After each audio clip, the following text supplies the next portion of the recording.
And the opening statement is as follows. Pursuant to Section 13 of the Open Public Meetings Act, adequate notice of the time and place of this meeting has been given by filing a copy with the clerk of Princeton on the 27th day of July 2020. Notice of this meeting has been posted on the municipal website. And, Tim, you need to mute. sorry? Everyone, please mute except for the chair. Pursuant to Executive Order 107, due to the state of emergency in New Jersey regarding COVID-19 coronavirus, notice has been given that during the declared state of emergency, all regular and special meetings of the Princeton Planning Board will be held electronically via Zoom, and it was transmitted to the Princeton Packet, Town Topics, the Times, and was filed with the clerk of Princeton on the 8th day of April 2020. Such notice has been placed on the official bulletin board at the Princeton Municipal Complex and on the Princeton website, and is to be maintained throughout the year. Notices have also been placed on all window doors of the municipal complex. As with regular in-person meetings, members of the public will have an opportunity at a specific point in the proceedings to comment and ask questions. Please be aware that this meeting is being recorded. Those who wish to comment orally should virtually raise their hand using the button at the center of the bottom of the screen, or participating by phone by pressing *9. Oral comments will be taken in order in which the hands were received. Inappropriate public comment containing obscenity, hate speech, or related to matters not before the board will be immediately muted. If you're having difficulty accessing this feature, use the Q&A dialog box for assistance. I'm not sure that this is all operable, but anyway, could you call the roll, please? Carrie? Yes, certainly.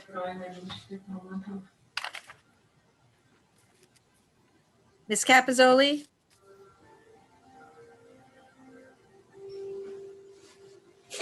Is Julie here? I think you're on mute, Julie. She waved. There we go. Sorry, Oh, sorry, I'm here. It's okay. Mr. Cohen? Yes. Mr. McGowan? Here. Mr. Oakman? Here.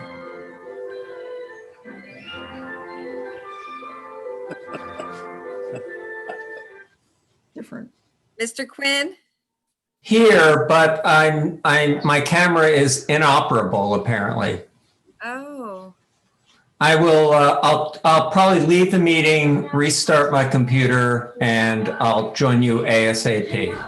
Sorry about that. thank you. Sorry. Mr. Texarney? Oh, hi. Here. Mrs. Wilson? Here. Mr. Chow? Here. Mr. O'Donnell? Here. Mrs. Gunning? Here. And Miss Sachs? Here. We have a quorum. Okay, thank you.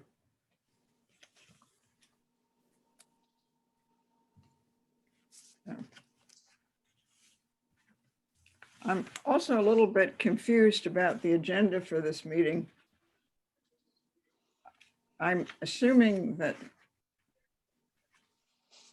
we will start with what was published, and we should go on from there. Does anybody have a current agenda? No? No. I did distribute to everybody the current agenda within the last day or two.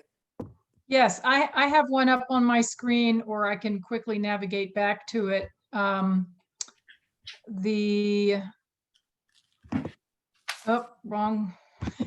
The Wrong first link. item, The first thing, yeah, Carrie would be good. We have announcements, and then we have findings of fact, and then minutes, and then the ordinance referrals. So Carrie, you want to sort of go through in that order? Yeah, I believe we were going to approve the calendar of the Right. schedule of meetings for January 2021. yes, that's the first item under resolutions and findings of fact. Okay. You've all read the calendar? Yes? Were there any corrections, additions? Anyone? Nope. All right, if there are no corrections or additions, would somebody like to move the calendar? So moved. Okay, thank you. Is there a second? Second. I'll second. Before we do a roll call, can I inquire, is this just for the month of January? Correct. Yes. Just the one that was published, yes. Thank you. Okay, so you feel that this should be a roll call vote? I don't think it's necessary. Yeah, I don't think it is. Okay, all those in favor? Aye. Aye. Opposed? Aye. Okay, let's move on now. What was the next item? Gary, you have the, What's the Princeton YWCA findings of fact? okay, did all of you get that? Yes. Mhm. I did not. Any additions or corrections? No. Okay. It- Did you have something? No, I was just going to move it since there were no. Louise, go right ahead and move it. Is So moved. there a second? Second. Alvin seconded. Alvin seconded. Okay, all those in favor? Aye. Aye. Aye. Aye. Opposed? Thank you. And Carrie, what's the next item on the agenda? The next item are the minutes from May 24th, 2018. Does anyone have any additions or corrections to that? No? Yes? Madam Chair, I'll move to approve. Thank you. Is there a second? Second. Okay. All those in favor? Aye. Aye. Aye. Opposed? Okay. So it's been moved and approved. All those in favor? Aye. Aye. Aye. I'm having a lot of feedback from the computer at this point.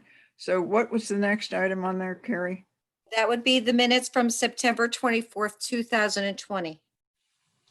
Any comments, additions, corrections on that? No? All This right. is Louise. I'll move them. Okay, thank you. Is there a Move to second? approve. Is there a second? I'll second. Right. If there are no additions or corrections, all those in favor? Aye. Aye. Opposed? Okay, thank you. Now, Carrie, we're getting down to the home stretch. What else have we got? Now it's the ordinance referrals, Madam Chair. So I think Michael can take over. Okay, these are the three ordinance referrals from council. Right, Michael, Yes, thank you. Thank you, Madam Chair. Members of the board, members of the audience. Before you this evening, we have three ordinances that are related, so you should think of them as a group. They've been referred from the municipal council to the planning board for consideration in regards to compliance with the Princeton Community Master Plan. They were introduced on December 7th, and they're scheduled for public hearings on December 21st of this month, obviously this month of this year. Their draft ordinances 2020-53, 2020-54, and 2020-55. They impact the SC Shopping Center, the AHO 5, which is an affordable housing overlay zone in that area, and the AH5 zone, which is adjacent to the shopping center. That these ordinances impact those, and I'll explain how in a moment. As I said, the first two impact the shopping center. The third one impacts a vacant lot that's currently on the corner of North Harrison Street and Terhune Road. let's see, these proposed ordinances are in support of Princeton's court mandated fair share housing plan for the development of affordable housing here in the municipality. The first ordinance, 2020-53, its purpose is to increase the maximum permitted floor area ratio at the Princeton Shopping Center from 20% to 25%. This change acknowledges the current and anticipated planning for the shopping center site. The second ordinance, 2020-54, is proposed to change the per acre development, per acre development in the AHO overlay zone, affordable housing overlay zone at the shopping center from 7 dwelling units per acre to 7.5 dwelling units per acre.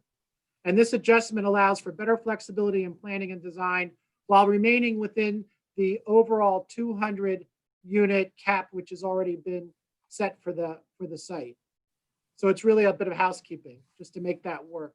And the third ordinance, 2020-55, modifies the boundary line between the SC shopping center zone, which is where the actual shopping center is, and the AH5 affordable housing zone, which covers that track immediately to the north, the vacant tract.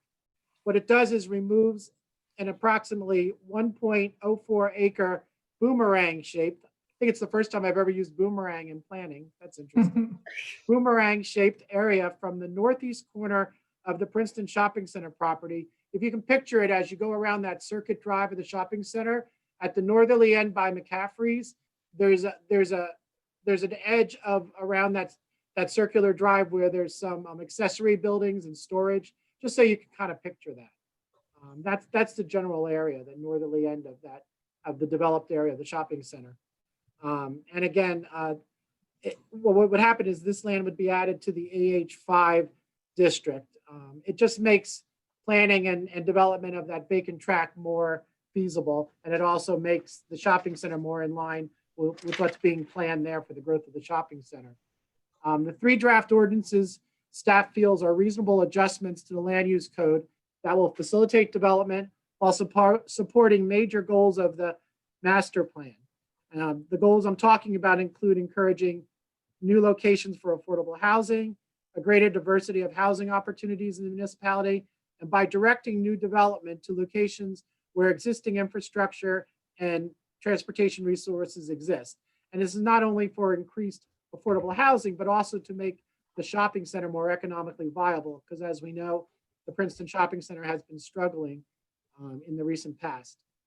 The location impacted by the proposed ordinances is centrally located within the municipality, and it's very well served by transit.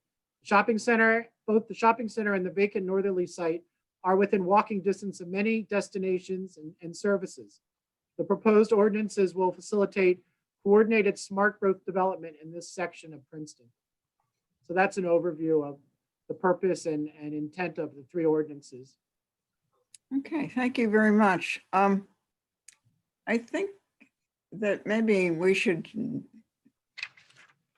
have public comment. This has already gone to council, is that right? Yes, it has. Yes. But It's been introduced by council and we'll be having our public hearing on the 21st of December. okay. I think that obviously the board will want to comment on those, but we should also probably separate them so there's separate comments for each of them. I can do that for you if you'd like. We can start with 2020-53, which is the ordinance to increase the maximum permitted floor area ratio at the shopping center from 20% Michael, to 25%. can we just ask, I would recommend just asking if there's anyone in the audience at all who's interested in commenting. I sort of doubt it because these are, they're sort of minor Right. changes to, they're just really technical changes. I doubt that they would be of interest to anyone. So before we go through all of that, why don't we just find out if there's anyone in the audience who's actually here to comment on them? Right, and the board members should have a chance to comment too. Should we do the board members first or? Yes, are there any comments from the board on any of these questions? I have a clarifying question, Madam Chair. Yes, go ahead. I was just going to ask, Michael, I'm looking at the map of this boomerang area, and I was just wondering, I mean, this is changing the zoning boundaries, but how does this relate to the actual property boundaries? Are those, is the part being adjusted, is the part that the zoning is being changed on part of the shopping center property or the property to the north? At shopping center property, and I think Councilman Cohen would like to, Council President. Yeah, Cohen would like- I'd like to respond to that. Basically, we're anticipating a subdivision application, which would break off this piece of the shopping center and allow it to be combined with the current corner site, the comfort site. It's being done to facilitate more beneficial site plan layout on the comfort site. And is it so it's a layout issue as opposed to a land area to get more units on it, or is it all of those things, or? I believe that they are proposing adding a few units on that site to take advantage of the additional area, which also helps to support some amenities on the site. You know, if they can have a few additional units, they can, the financing for the site works better and they're able to include some more public amenities. I think it as would well. be premature to say that, David. It's not my sense. I mean, that this was an option to buy an additional strip next to the strip that they have. And we asked for, in terms of the site layout, for it to be less obtrusive to the neighbors and for it to be laid out in a way that there was, a park on one side and a lot of landscaping. And so this gives them more area to work with. And what this ordinance is about is really making sure that the other application, as you know, there's another housing application or planned development on the other side of the shopping center. So by adding this parcel of land, it changes the zoning to the other. So we wanted to make sure that to protect the zoning for the other housing development. And also, I guess you can explain, David, there was some issue related to FAR. And Yeah. So the current FAR on the shopping center site is actually non-conforming. It's about 22.5, whereas the current zoning is for a 20% FAR. So this is partly to repair that existing nonconformity.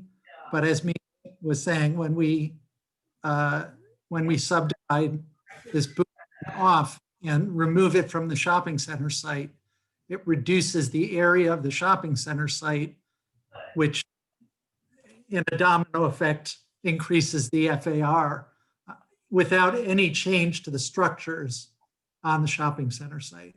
So Right, I think, so then, yeah. So then we need the 7.5 units per acre, as opposed to the 7 to basically Exactly. same development we were Exactly. thinking of before, right? Okay, exactly. Right. thank you. Okay, and this is generally true for all three pieces? The piece that redraws the zone boundary is to facilitate the subdivision and the merger of these two vacant pieces of land that lie at the north end of the shopping center. The other two, the FAR and the residential density, are to be able to continue to develop the shopping center site in the way that was anticipated in the affordable housing plan settlement. Okay. Are there any more questions? Audience, board, anyone for this? Now's your chance. It makes sense to me. I mean, that's really the only comment that I have. Okay, anyone else want to say something about this? Well, I would just add, I think the last thing that David said is really I think the key point is that it seems like, this is supporting the ability to develop consistent with the settlement we have. So I think it's a reasonable and critical change. All right, it sounds as though there's nothing detrimental in this, and that we should send it back to the council and say that the board approves it, and we had no real restrictions to add. Anyone want to add anything to that? Yeah, and there should be a finding by the board that it's consistent with the master plan. Great. Okay. Do you want to vote on that, or do you just want a voice vote? I'll make a motion that the board find these ordinances consistent with the master plan and recommend their adoption by council meeting after the public hearing. Okay, and is there a second for that motion? I'll second. Too many people talking. So, Carrie, since there are 3 ordinances, let's just. Yeah, can we just have a roll call so that it's clear that this was all Yeah. of the planning board? Yes. Ms. Capizoli, Yes. Mr. Cohen, Yes.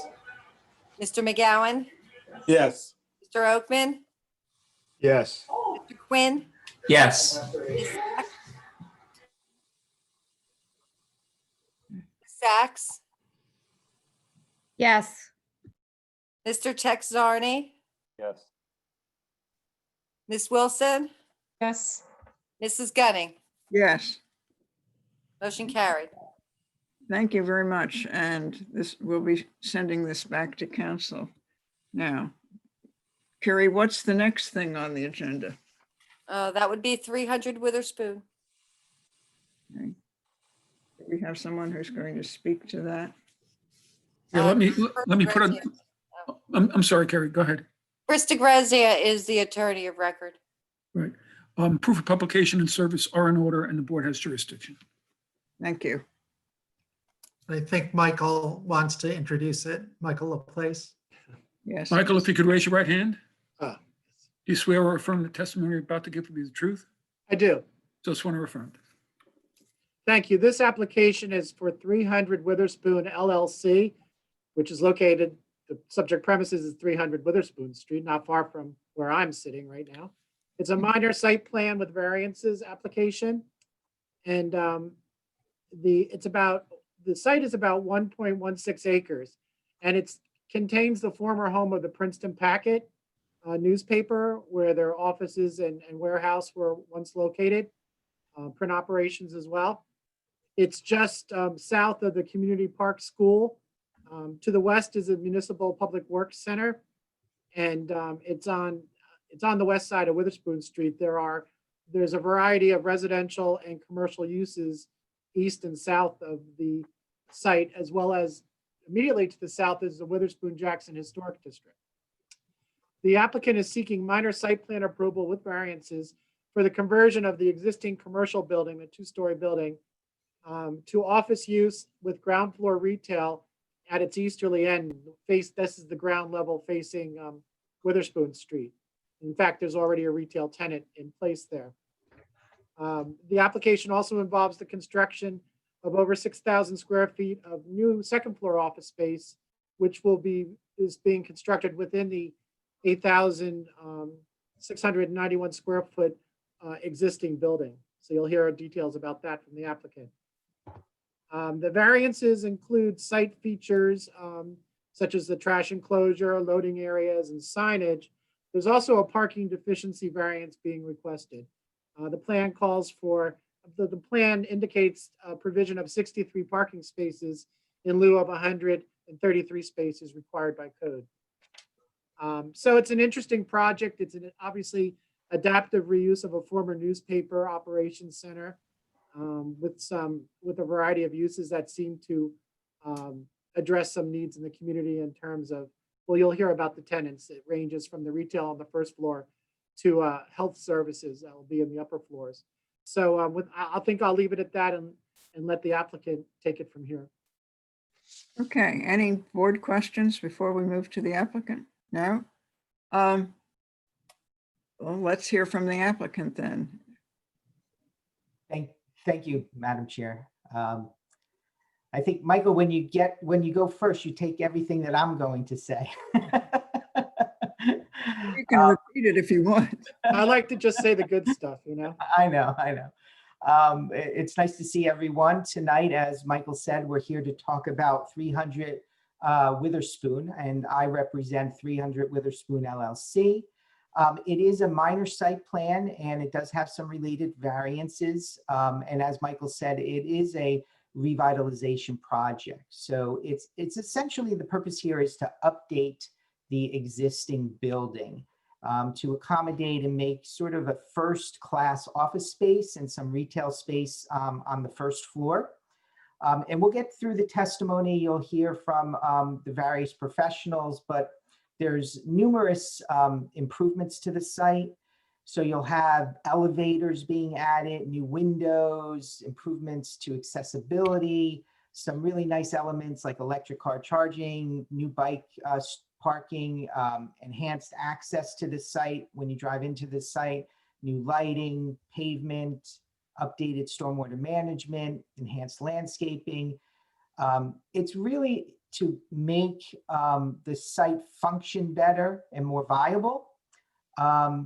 What you'll see here, and I'd like to point out before getting to our witnesses, is that this isn't an expansion in the normal sense where you're taking a building and adding an addition.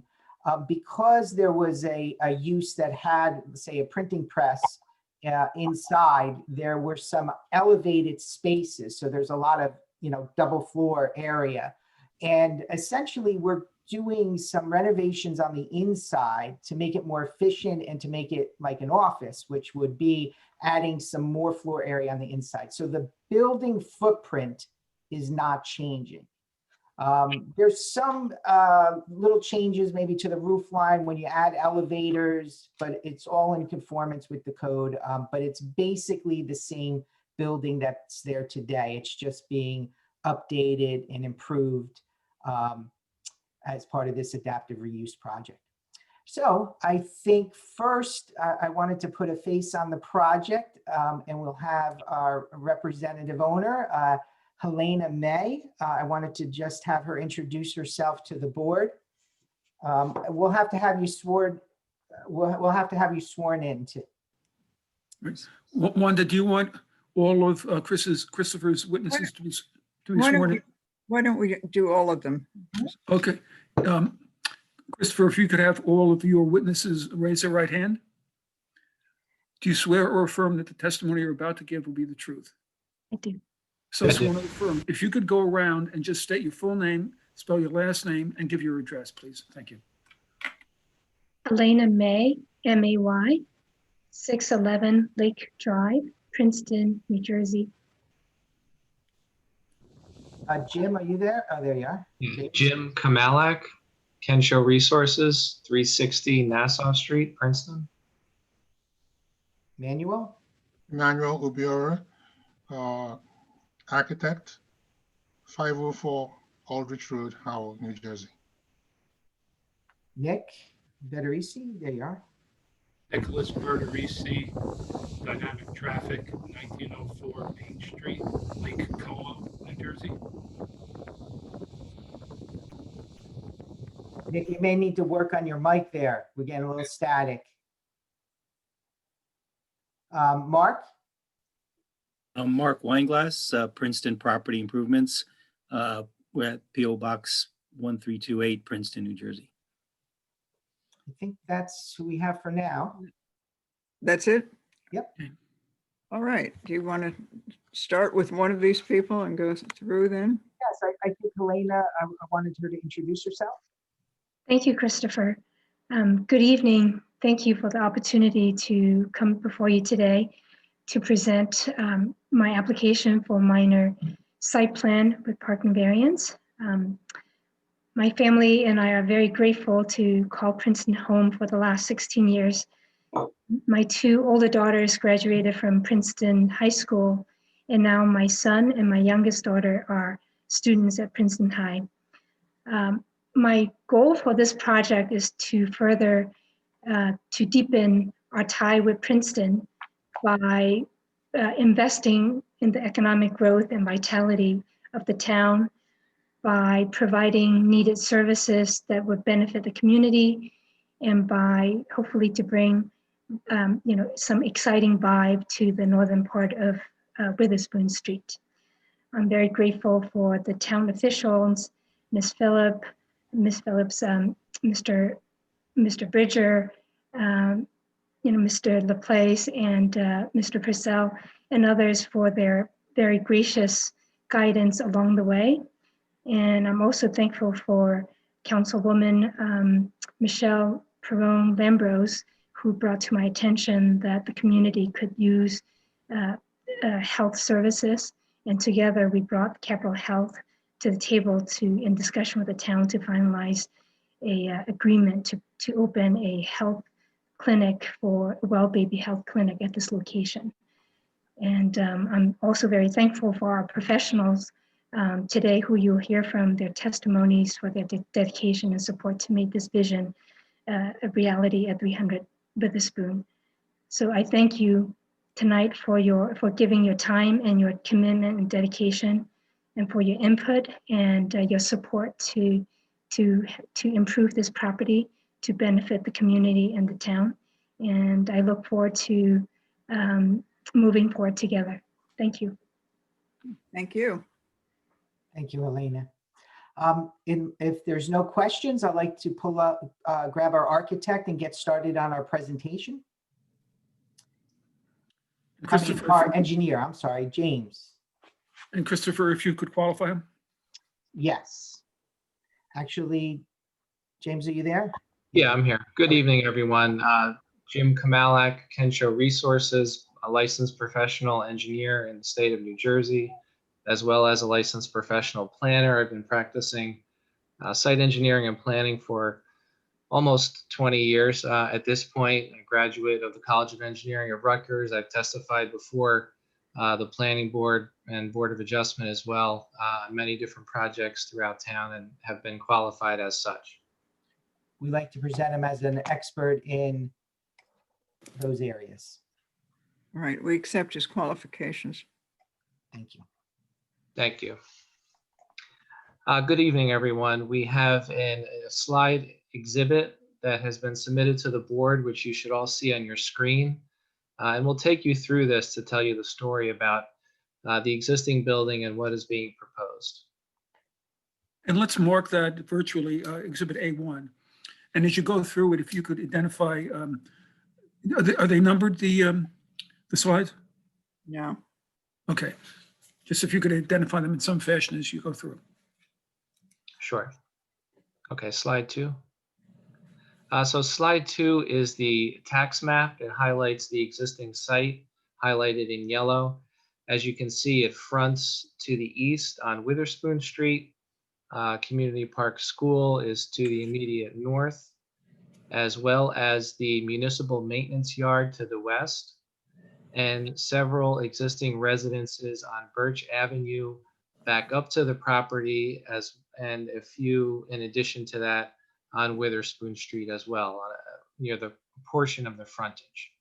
The site is located in the B1 zone, and you can see on slide 3, we've highlighted the site in an aerial view where you can see the adjacent uses, both municipal related uses to the north, to the west, and some commercial to the east, and residential to the south. Slide 4. As was mentioned, this is the Princeton Packet building. It was built in the 1960s and expanded several times to include 20,298 square feet of office space and distribution space on 1.1 acres. It was housed at one time 220 full-time and part-time employees at the peak time of operation. And it is also adjacent to the NJ Transit bus stop, which is immediately in close proximity to the front of the site, and the Free B stop. So there's some community access from public transportation, which is an asset to this property for people coming to and leaving the property as well. Next slide. As mentioned by Ms. May, this project is a revitalization project to stimulate economic growth. And the goal is to transform this existing building to contribute to the overall community enrichment and economic vitality. Currently, a portion of the existing building is occupied by a new tenant, Homestead Princeton, who relocated their facilities to the subject property, and they occupy 3,396 square feet, or 17% of the current space. It's a destination for retail in the community where most patrons, as evidenced now by the use, many do travel on foot as well as bicycle travel to get to the site. Secondly, Capitol Health is the second main tenant, totaling 7,070 square feet, or 35% of the current space. The goal for that would be to open that in the first quarter of 2021. And as was mentioned, it'll provide the location in the community in this vicinity to provide healthcare needs and addressed a little bit of a void that was left when the hospital relocated in the recent past. In terms of the future, the applicant is seeking to improve and lease the remaining 9,800 square feet of existing space and add 5,300 square feet of space to the second floor office above that Capitol Health suite. And note that this is entirely within the limits of the existing building, and therefore there are no building expansions or expansions of the footprint. Everything is contained within the existing structure. A new second floor elevator lobby comprising 184 square feet will be added, and that will accommodate ADA access to the existing second floor, and that'll be one of the amenities that's being added as part of the project. We have a video here just to take you through visually the building and show you some photographs if it works for us here.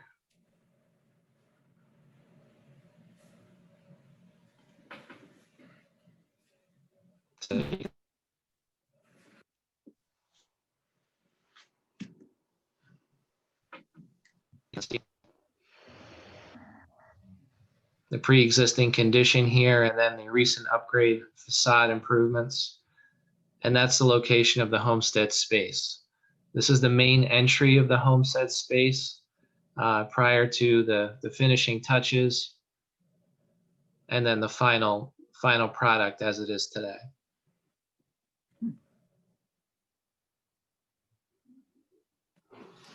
This is a view in the inside looking out towards Witherspoon Street during the renovation, and then the current condition.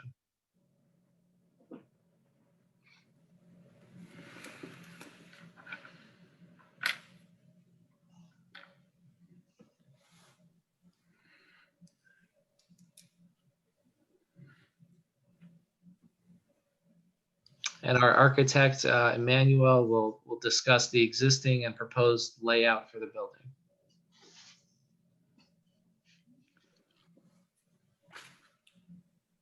Christopher, you want to qualify him? I was on mute, sorry. Emmanuel, can you please give us some of your background and education and your licensing? I have a license to practice architecture in the state of New Jersey. I have a Bachelor of Architecture degree from the University of Southwestern Louisiana. I've been basically licensed since 1992. I've been practicing architecture in the state of New Jersey. I have testified in front of many boards and many municipalities in the past. we'd like to offer him as an expert in the field of architecture. Okay, we accept his credentials. Thank you. Okay, I'm just going to go real briefly through the description of the building and what we're doing to it. The slide that we're looking at now is slide number 6. It shows what the existing floor plan used to be when it was a Princeton Packard building. It's just basically a bunch of offices in the front with bathrooms, and towards the back, they had more offices along with the printing press and their machinery where they turned out the newspapers. That is the original first floor as it was. The next slide, please.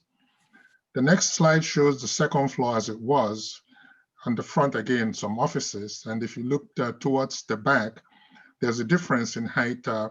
Most of the building between the front and the back is a one-story building. So that's where you see the areas marked roof. And then towards the back, you'll see an area marked open, and mezzanine. Those are the double height areas of the old Princeton Packard building. The mezzanine was the floor right between the first floor and the roof of that section. Now this slide highlighted in green is the current space being occupied by Homestead. And then highlighted in green in the back is the space that's going to be occupied by Capital Health, which is, I believe it's under construction right now.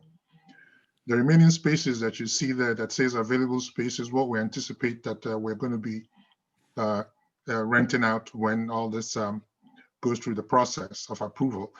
Now we're proposing 2 lobbies. One lobby would be lobby number 1, which would be in the front. That would include an elevator for access, for ADA access to the second floor on the space over the Homestead. And the lobby number 2 would be towards the back, and that would give us access to the space above, with another elevator, will give us access to the space above Capital Health, along with 2 egress stairs. Now, in the front of that area, you would see where we come in with stairs and a handicap ramp for ADA access. The next slide shows the second floor. Now, highlighted in yellow are the 2 spaces that we're proposing to add the new floor area. The floor area in the back is just going to go over the highlighted area in yellow. And then towards the front, where we're going to be adding the new elevator for this access to the current space above Homestead, you will see the small lobby area and the elevator coming up to the side. Now, all around that, on the roof section, we're proposing that we do like a small roof deck area that may be able to be used by employees or tenants in the building for like a break area or recreation area between during working hours. The roof sections are going to, of the 1-story areas that are not marked as roof, are just going to stay the same as roof. The next slide shows what the old elevation used to look like. Basically, it used to have like a overhead door towards the back with a loading dock to the right side of the north elevation.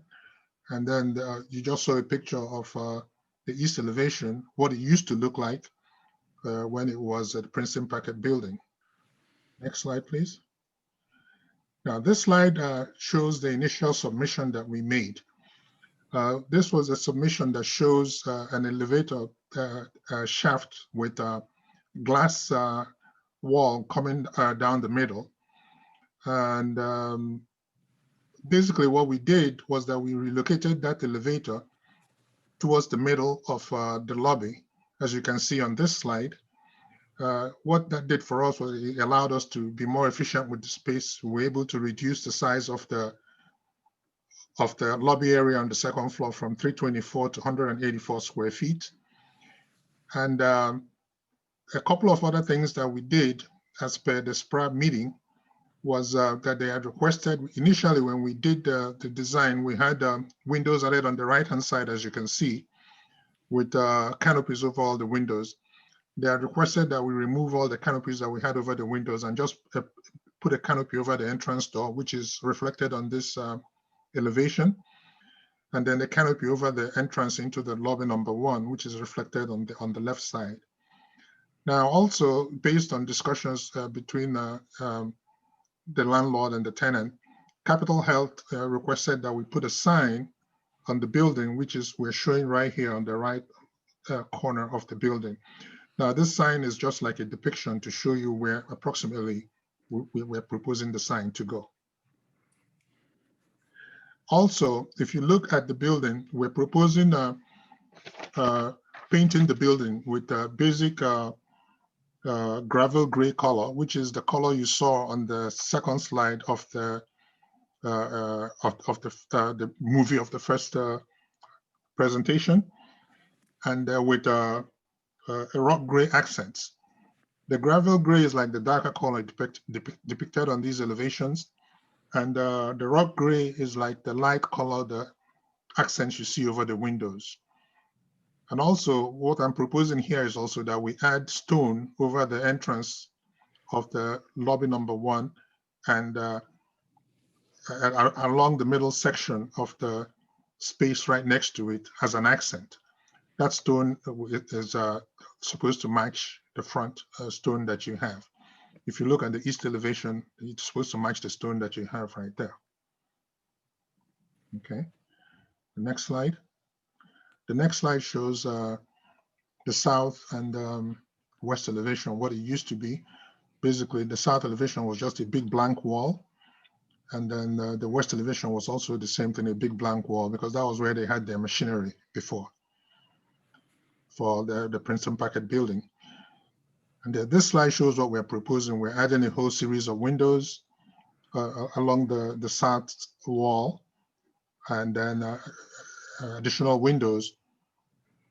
Actually, this is the one that we submitted. I apologize. This is the plan that we submitted, and this just shows basically what we had with the tower in the middle before and the windows that we were proposing. So go to the next slide. Yeah, this is the slide of what we're now proposing that we do. We added a bunch of windows along the south wall with the lowered elevator in the lobby number 1, as you can see the rear portion of that.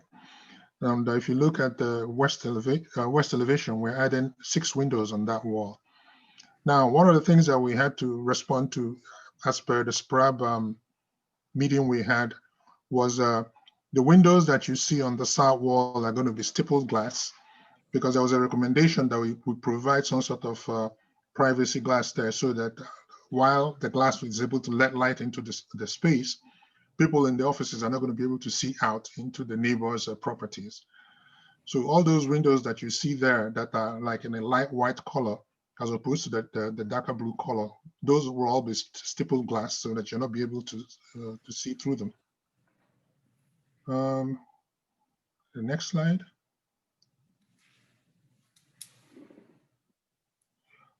Okay, yeah. So basically, these are the square footages. So basically, that's pretty much it as far as the building is concerned. I don't know if you have any questions at this time. Yes. Anyone? Yes, Madam Chair, I have just a point I wanted to make. Go ahead. Could you go back to the slide that shows the easterly elevation facing Witherspoon Street?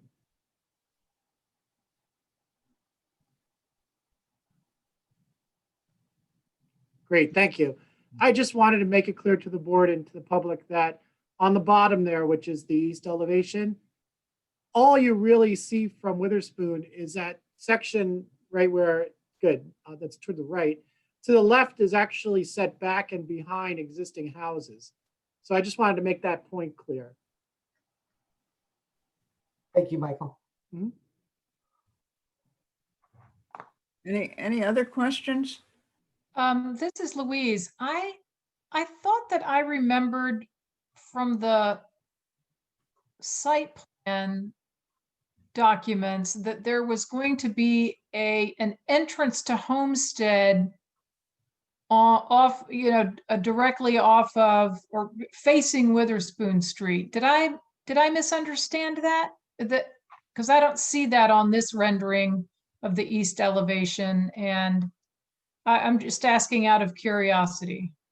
There was never any entrance proposed directly from Witherspoon. what we have there was just a wall of glass. We just maintained the current entrance on the side. Okay, okay. I just misunderstood that. I walk by it every day. It looks absolutely beautiful. So I'm not arguing that there should be a different entrance. I understand why it's where it is, but I misread the plans. Thank you. Okay. Anyone else? Any comments, questions? Okay. Okay, so this slide that you're looking at, slide 16, illustrates the different uses of business office in the existing and the new building. And on the submitted plans, you can see in terms of the square footage of the 25,917 square feet and the associated parking stalls that relate to that. There were some minor adjustments, specifically with the reduction of the lobby area that Emmanuel referred to previously. And that'll be reflected here on the next slide, which is a summary of the total uses proposed as it's broken out by building. As you can see, the homestead use based on the factor of 1 stall per 175 square feet yields an ordinance required parking of 20 stalls. Their demand certainly is far less than that. That'll be discussed a little in more detail further in the presentation. On the second floor, the remaining first floor, 12,000 square feet, as well as 4,040 square feet on the second floor of office, and an additional 825 square feet of the finished off mezzanine in that rear right corner from the prior exhibit yields 85 spaces. So that brings it to an existing total of 105 spaces, where 62 spaces are provided. And in addition, the new floor area that's being proposed to build out on the second floor really only totals about 5,000 square feet, or 5,312. That does yield, by the ordinance calculation, 26 more spaces. And then that lobby at 184 square feet with the elevator area yields 1 space. So in total, and in summary, what we're looking at today is a total ordinance requirement based on the calculation of the parameters and the projected uses and square footages of 132 spaces, where 62 spaces exist today and 63 are proposed. So we're doing some various enhancements to the parking area to make it better. We're increasing it by 1 stall in addition to other things, but we're going to have a total of 63 stalls. Next slide. So this slide, slide 18, is a good summary of the site plan enhancements that we're proposing. And first, I'd like to mention, if you look at the building, which is in an orange color, highlighting the central portion of the property, and then around the front entrance, the homestead entrance, we're reconfiguring and adding some ADA parking stalls, bringing those up to code. Additionally, at the rear entrance by Capitol Health, we're providing an additional ADA parking stall there, a striped area that connects to the rear parking area to the left.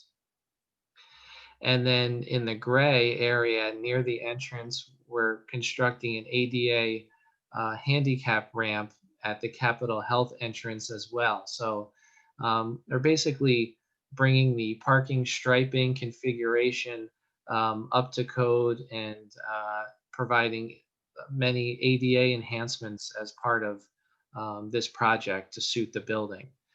Additionally, in orange, we have 2 parking stalls on the north side of the building, which will be electrical vehicle charging stations. That'll be included, 2 of them as part of this project.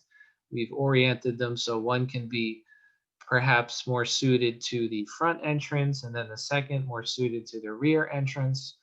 And then pursuant to SPRAB's request of providing some additional conduit for the possibility of future charging stations should the need arise, the applicant will provide 5 additional parking stalls with pre-conduit so that that can be easily installed at a later date.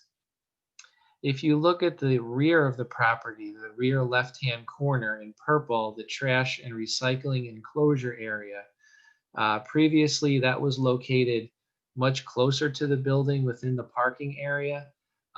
We've relocated it to this area where it is currently within the 15-foot building setback. It's considered a building pursuant to the ordinance. So technically, we need relief to locate it here where we're putting it 6.3 feet from the rear property line. That's a rear setback variance. But really, this is the ideal location as it is away from the property frontage. From a viewscape standpoint, it also provides parking stall area closer to the building by locating this further away at the rear. And really will provide at the end of the day, you know, the best visual arrangement, and certainly it'll be enclosed with a wooden fence enclosure as well. So that's the trash enclosure and recycling component, which variance relief will be requested for. Near the front of the property, we are including a bike rack. Currently that has been located on the site. We were previously going to locate it along the northerly property line in that landscape area. But SPRAB requested relocating it closer to the building, which we're agreeable to do. And we're showing that here in purple, close to the front entrance. Now, there was also a request from SPRAB to provide a covered parking for that bike area. And for those of you that are familiar with the site and the viewscape from Witherspoon Street into the property, as Mr. Laplace had mentioned, it's a rather narrow view from Witherspoon Street into the property. You see the small frontage of the building and then just the access driveway. So we really don't want to obstruct the view of these building enhancements by adding a roofed-in enclosure for the bike parking. So we're proposing an at-grade parking area close to the main entrance. But as you can see on the south side of the building, which was another comment by SPRAB, they asked, well, is there a possibility that there could be a future location should additional bike storage be required for the building? And we've identified this area on the south side near the front of the building, but in the side yard area as a potential future bike rack location should the need arise. And we would certainly be open to, at that point in time, having that covered because it would be out of the way. It's behind a gate currently. It's screened. That would be a better location to do that. So we've allocated that as well. If you move to the left, in that same side yard, SPRAB made a request and asked if it would be possible to incorporate any kind of rain catchment system to provide for landscape irrigation, such as cisterns, and the applicant is willing to incorporate into the project 2 cisterns in this vicinity. They'll be out of view, which is a good thing. And that location is pretty well suited given the roof leader drainage from the roof down to the ground. It's really the ideal location. So the applicant is agreeable to incorporating that into the final plan. In that same vicinity, Mr. Wolf at SPRAB had identified a pretty large tree of heaven in that corner that's infested with the lantern flies. And that will be removed.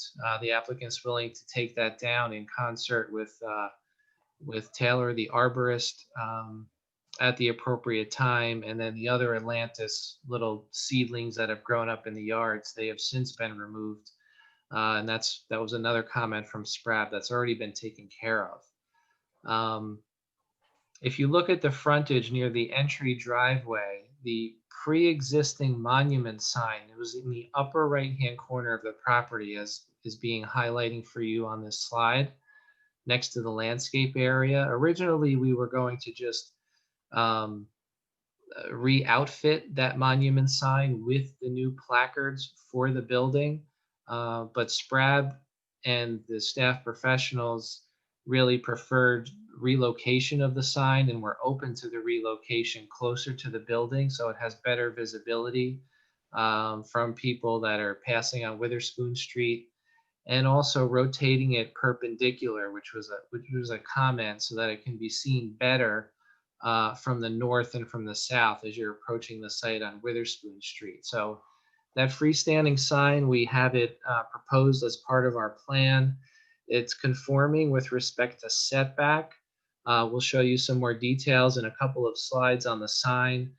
It is compliant with respect to height as well, but variance relief is being requested for sign area of 34 square feet on each side, where 10 is the maximum in the B1 zone, which is really suited for a lot of the smaller properties in the B1 zone along this corridor. This is a much larger building and has many more tenants than is similar in the neighborhood. So we feel that this is, reasonable and in context and scale with the building that's unique to this site. So if we look at I think we covered everything on the site plan in terms of the site elements. Before we go, I should just say that, throughout the parking area, there will be pavement rehabilitation for pavement that is cracked and overlay where necessary to basically enhance and upgrade the existing curbing where curb is damaged, pavement, upgrade that to today's standards, and then also provide for compliant parking stalls. The next slide shows you pictures of the frontage.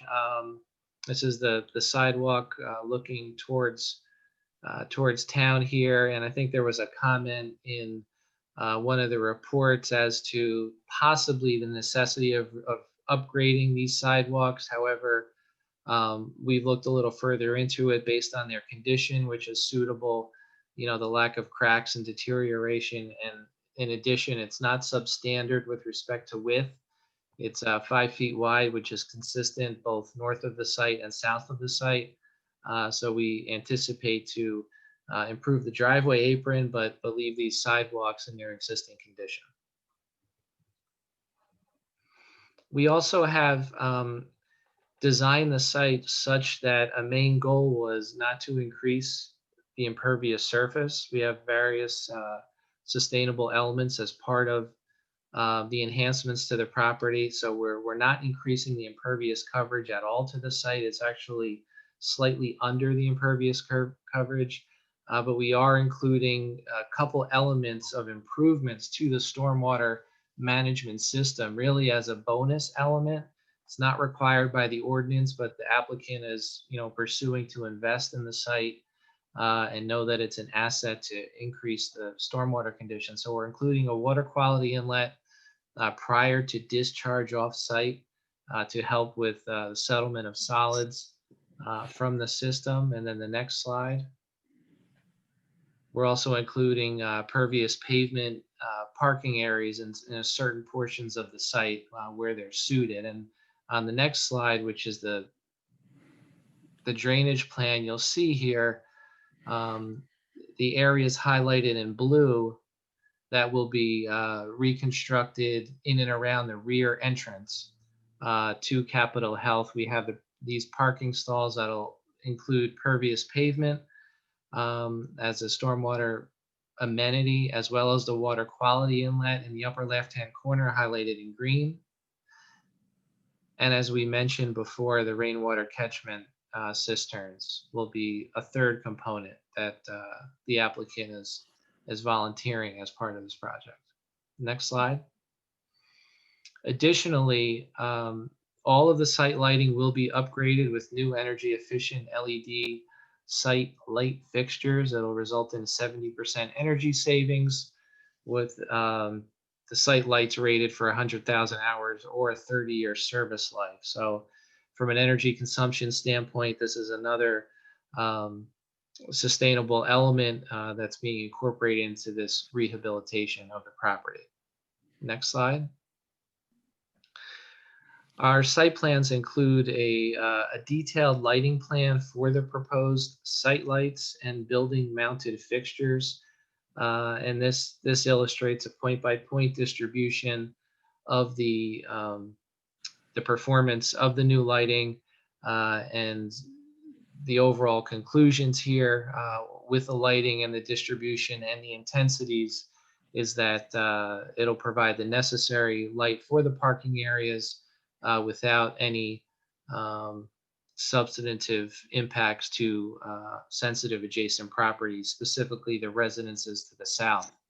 Moreover, you'll see in the next couple of slides that we're also enhancing the pre-existing but replacing the evergreen landscape buffers along the rear property line and the side yard property that abuts the rear residences on Birch. So as you can see here, we actually have slightly larger Leland cypress evergreen plantings abutting the residences on Birch, just given the fact that we want to be sensitive to the neighbors, restrict view, and give them a nice renewed buffer.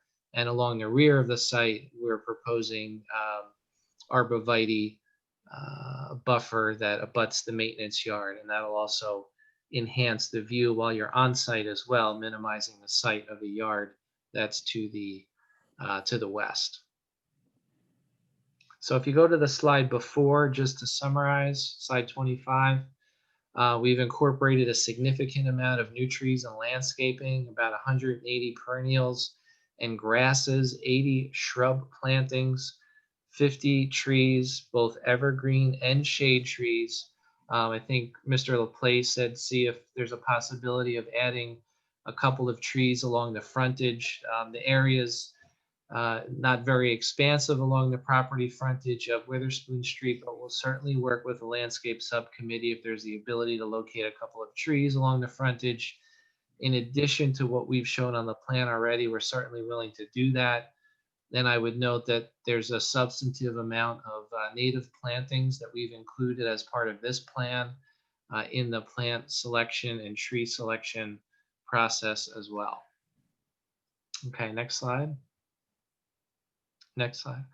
So in terms of the zoning bulk requirements, you can see the minimum lot area, 4,300 square feet. This lot is over 50,000 square feet.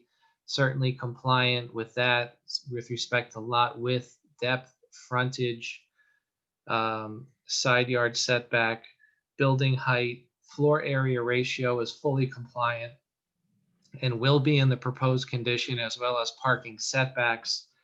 The existing building does have a slightly non-conforming by a few feet front setback condition, which is existing non-conforming. That's not being modified at all.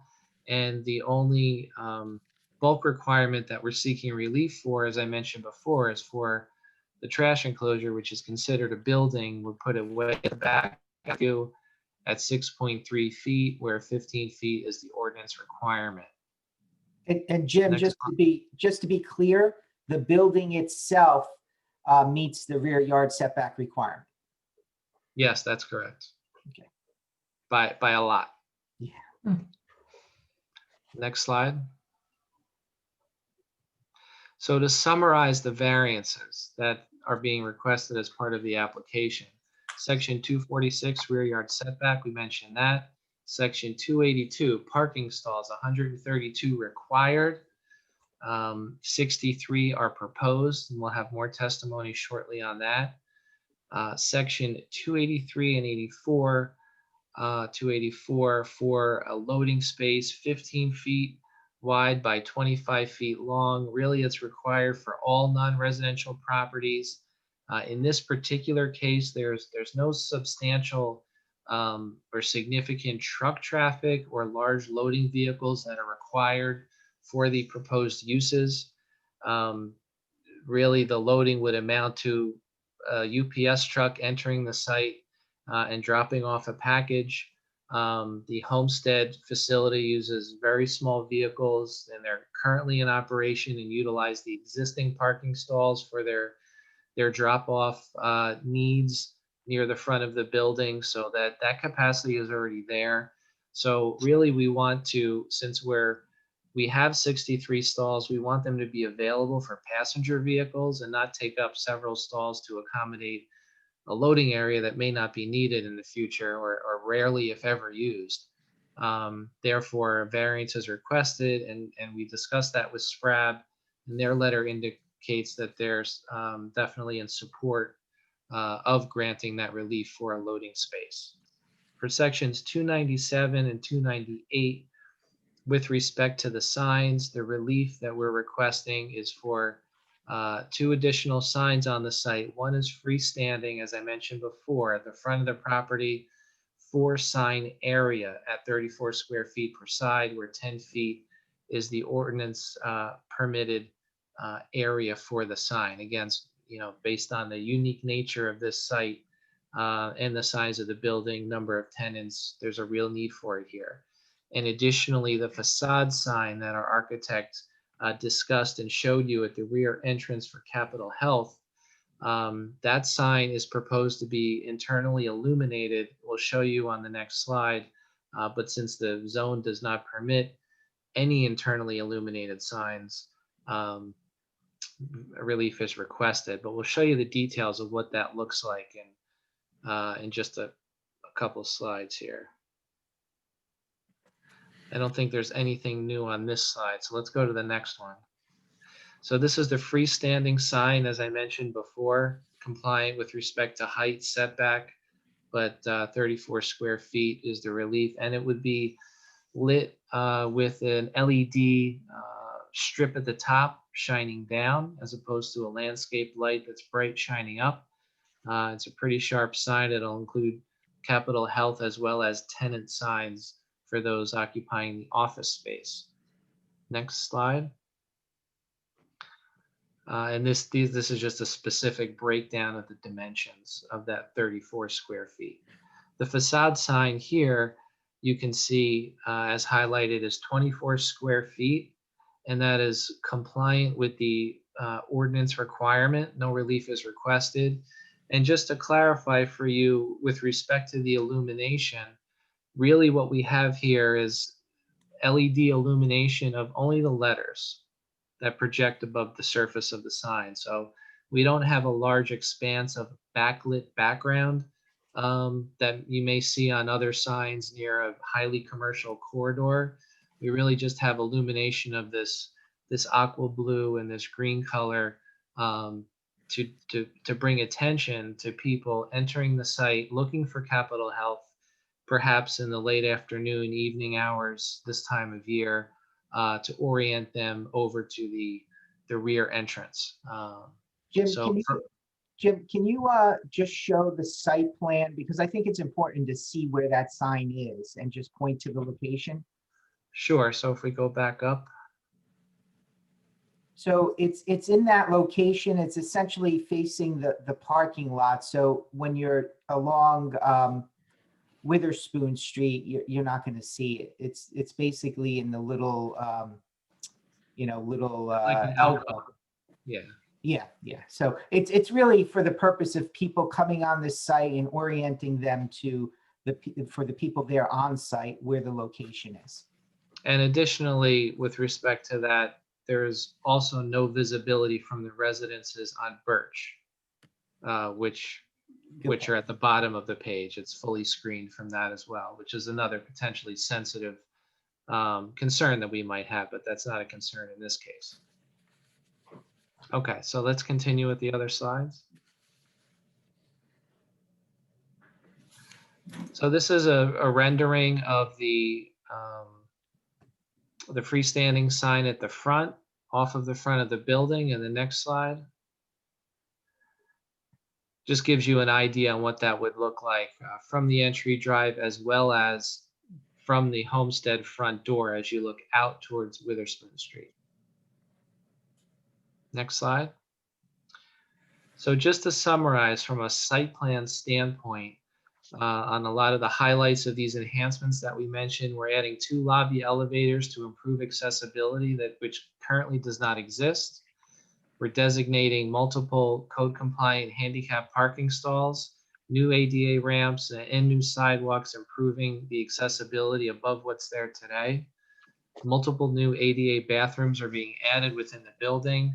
The new attractive building facade and textures, which has been observed and discussed previously, and also the outdoor deck area at the top, above the lobby, at the top of the elevator for a recreation or break space.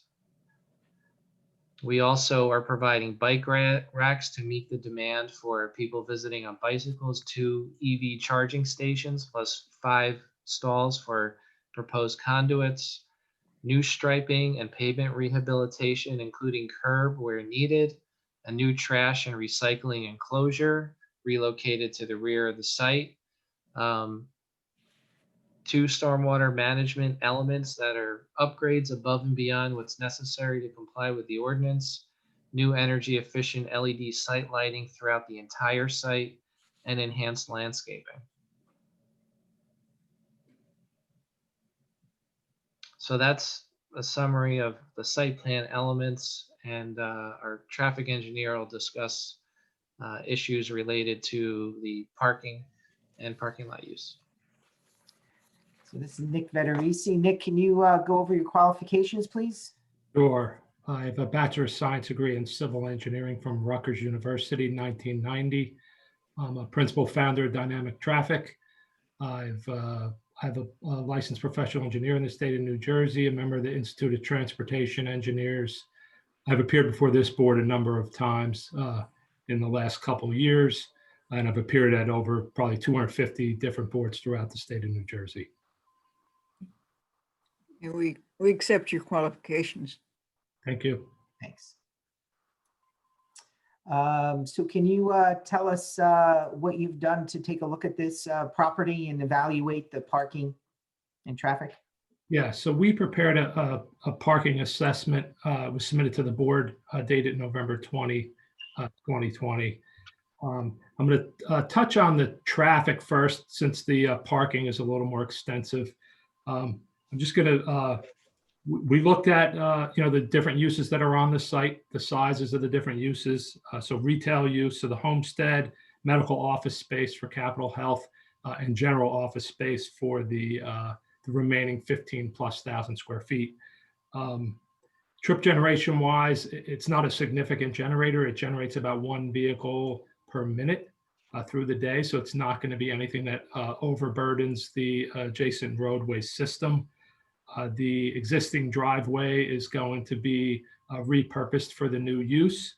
It's located essentially midway between the elementary school ingress driveway and Henry Avenue. So it's about 170 feet or so. So it's located well to disperse traffic and not interact or interfere with any traffic at those 2 neighboring intersections.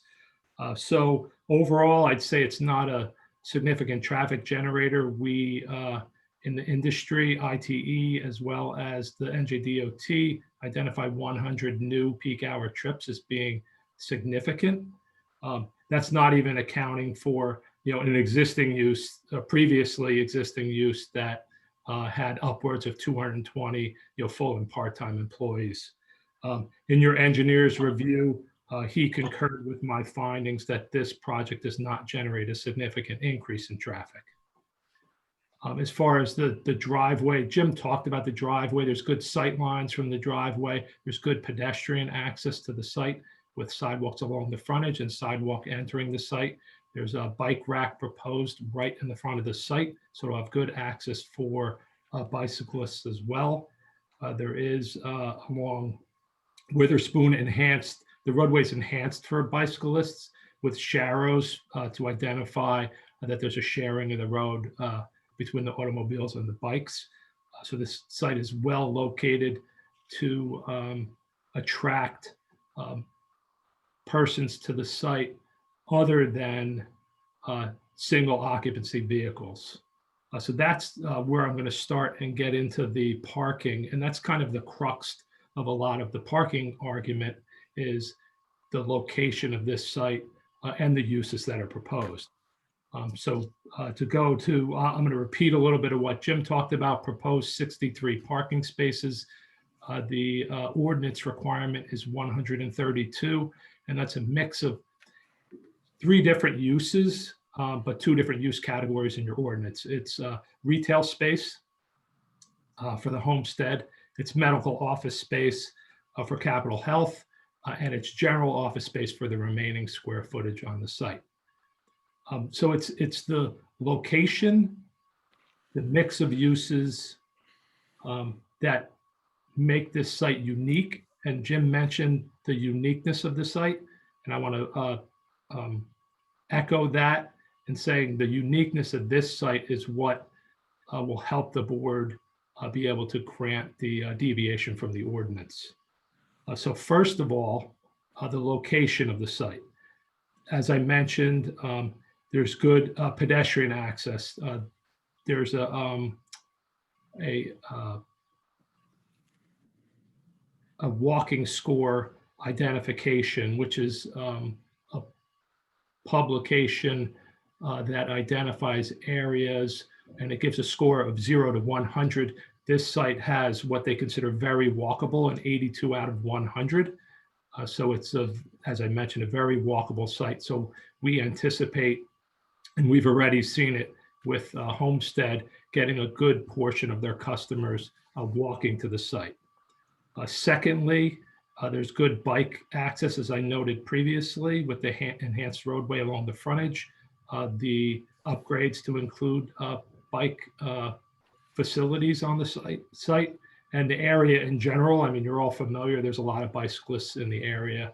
Anytime you're out there, you'll see a number of bicyclists driving through this area. So another reason why we're comfortable that it's going to start to reduce, normal standard parking ordinances and normal suburban ordinances for parking.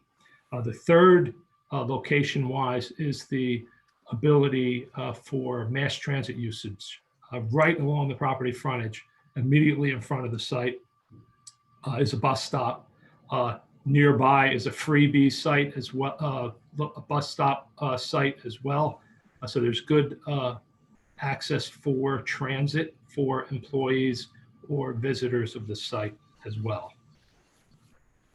The location of the site. So when we look at standard parking demand and ordinance requirements, and your ordinance has a general standard for parking, whether you're out on Route 206 or you're down here near town, where it's a very different element in this area as far as the ability to get to a property. If you're out on Route 206, say next to the CVS, and you're putting an office building there, or a medical office building, or a retail use, you're primarily relying on automobile traffic to come to the site.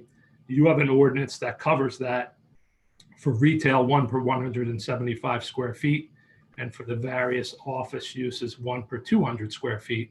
And those numbers would be much more attributable to that area of town than this area. So what we want to do then is, okay, well, let's not just build parking for the sake of building parking here in town. Let's look at some standards and see what would be a fair amount of parking and what we would anticipate the demand to be. So when we look at ITE, they have 2 different categories. They have one that's general urban suburban. It's a little less than your ordinance, but it's probably still a little bit high for this area. The dense multi-use urban is more akin to this area. And I'm going to give you the abbreviated definition. It talks about diverse, interacting, complementary uses with convenient transit and convenient bike and ped access. So that's exactly what you see here. That's exactly where this site is located. So we did a couple calculations with ITE for those two use types and those 2 area types. And the next slide has some summary of those numbers. So at the top of the page, you see we did a calculation. There's actually a typo on the first one. It should be 67 spaces. But in the general urban suburban using the Institute of Transportation Engineers, we'd anticipate a demand of about 67 vehicles required at the site. We know because of where we're located, we're more in line with the dense multi-use urban, which is 38 spaces for the 3 different uses. So we took the square footages of the different uses, utilized the requirements from the Institute of Transportation Engineers. So we're anticipating it to be closer to 38, but likely somewhere in between 38 and 69, somewhere in there. We have 63, which is on the high end of that ratio, that range. So we're confident with that data, with our location, that the demand is not going to be your ordinance requirement of 132. We even think it's going to be less than the 69 because of the location that it's in. One of the other factors, or a couple of the factors, because you have 3 different uses, they peak on different days and different times of the day. So retail uses have their peaks on the weekend. The office and the medical have their peak during the weekday. So the retail isn't going to drive the peak parking demand, because on the weekend, the office space is closed and the medical is limited to only a handful of hours during the day in the morning. So what you see is, when you're looking at a lot lower numbers than your ordinance, don't be swayed by the ordinance, because that's giving peak demand numbers for individual uses during their peak times. So whether it be on a retail use on the midday on Saturday, or a medical use that's at 11 o'clock in the morning on a weekday, or an office use that's in the mid-morning and the mid-afternoon, they're not all overlapping with each other. So that's another factor that allows us to reduce parking demands and reduce pavement and unnecessary pavement on properties similar to this. The bottom, the 67 and the 37, that's actually 65 and 37. That is with all the hourly factors, with all of the different days of the week and everything like that. Those are the ranges that we're looking at in the end, of somewhere between 37 and 67 spaces for this site. On top of all of that, all of our theoretical utilizing the ITE, I had some discussions with the applicant as far as just the anticipated demands, at least for the 2 users that they have signed up today. The Homestead's lease is for 4 spaces. From being there a couple of times, from seeing the number of employees, I'm anticipating that number during a peak weekday to be maybe 5 to 7 vehicles on the site. Capital Health, based on their size and information on employees and their anticipated patient loads, we're looking at maybe 20 to 25 vehicles to be parked at peak times. And then for the remaining office, since we don't have a specific user, we're just falling back to ITE. So we're looking at upwards of 30 vehicles to be parked. So that range, just from the practical standpoint, again, falls right where we're how many spaces we're providing. That ranges from 55 to 62 spaces based on the anticipated demands from the users that we have already, as well as potential office users in the remaining portion of the building. So, overall, site access works well, clear sight lines in both directions. It's a driveway that's operated for a number of years in that location. It's well spaced between existing driveways along Witherspoon and existing intersections. Trip generation is reasonable. It's not going to be significant on the surrounding roadways, not going to have any impacts to school traffic or existing traffic traveling the roadways. And as far as parking, again, to summarize, The site's very unique in its location, in the mix of the uses. And with all of that together, helps me to recommend to the board that they could grant the deviation from your ordinance for the parking.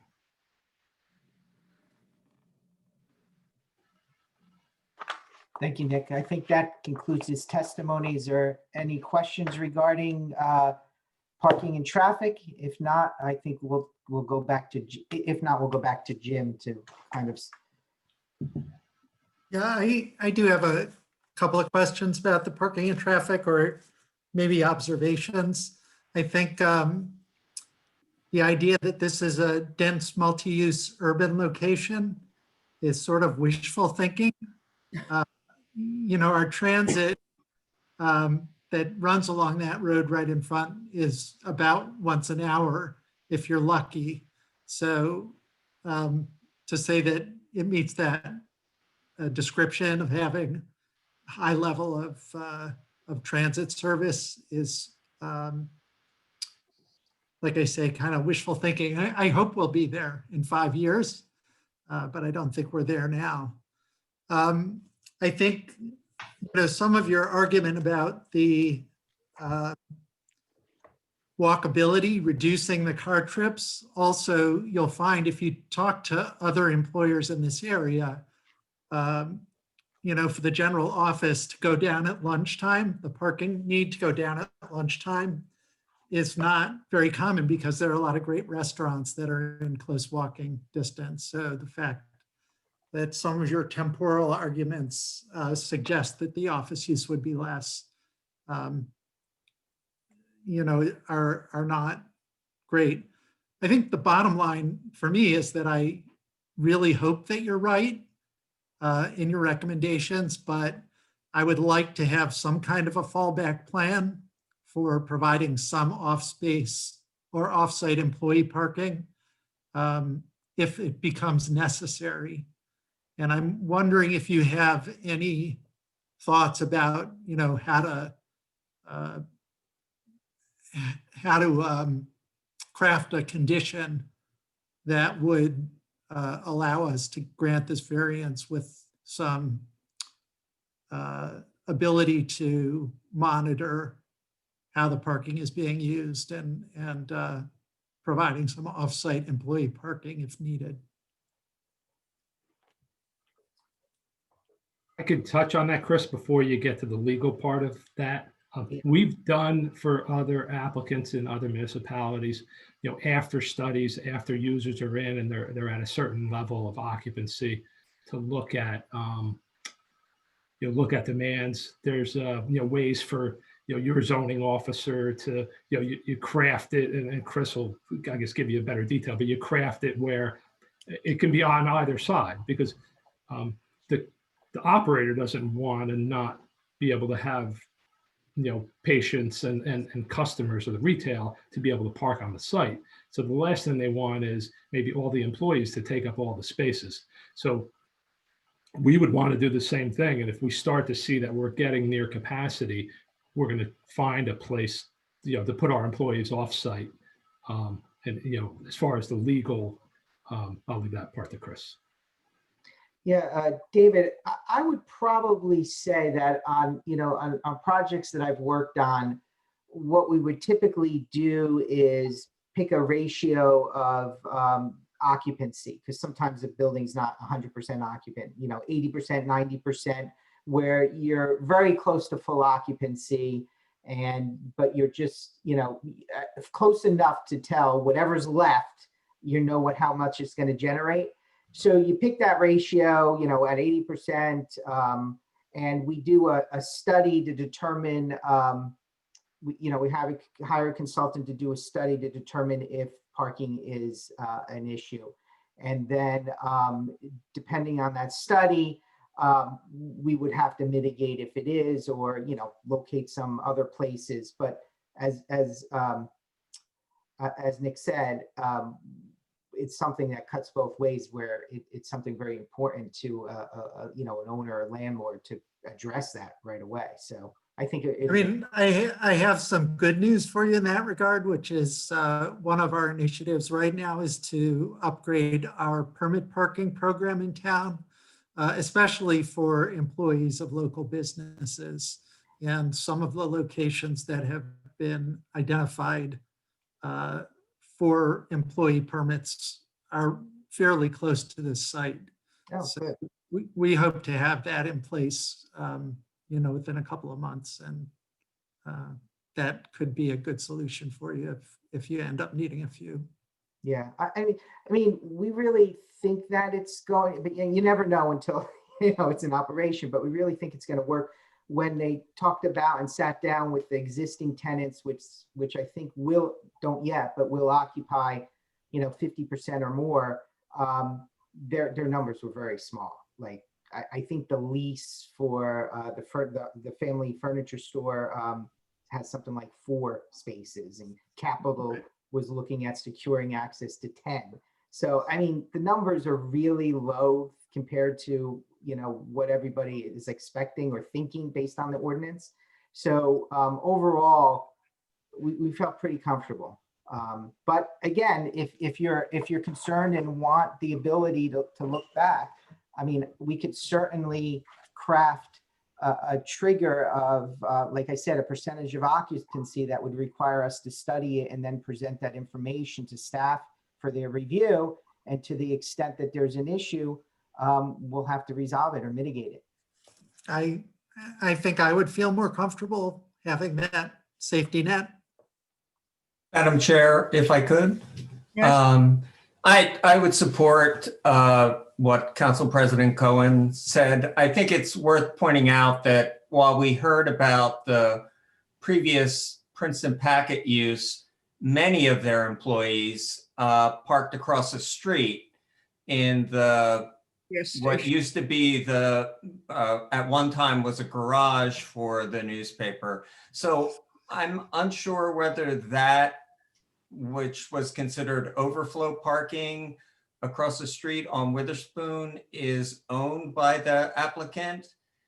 But I think it behooves the board to place the condition simply because we don't know what's going on in the other spaces. And I think David's permit parking suggestion is an elegant solution, but I'm concerned with saying the Packet had 220 employees, and so we should grant this variance when most of them parked across the street.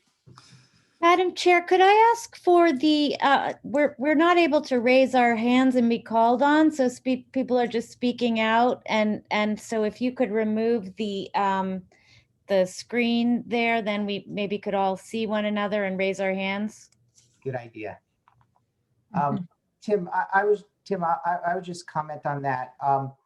The packet did have, my understanding at least, and maybe I can have my client talk about it. It's my understanding that they did have 220 working there, but they also had 3 separate buildings, and I think they're residential now, that were occupied by the Princeton Packet, and those properties didn't have parking, and all of those office workers were across the street in that lot.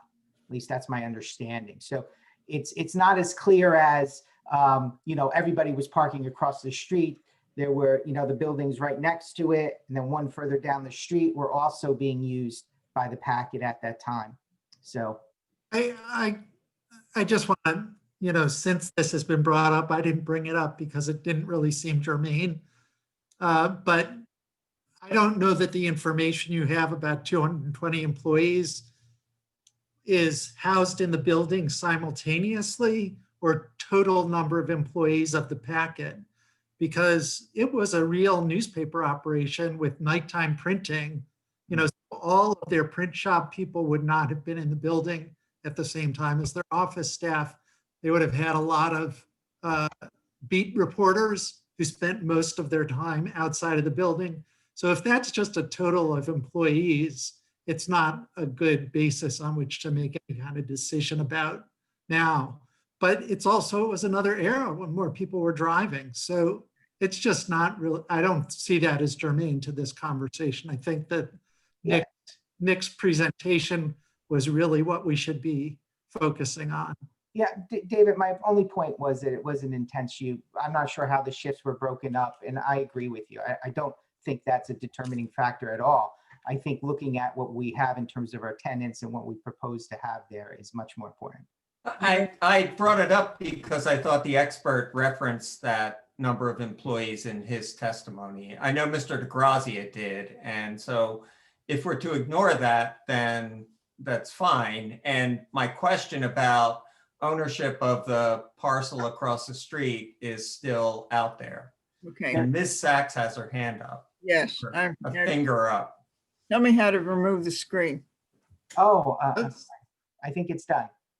Okay. Thank you, Mr. Quinn. I am just, I have to say I'm a bit taken aback by my two colleagues who are such avid bikers and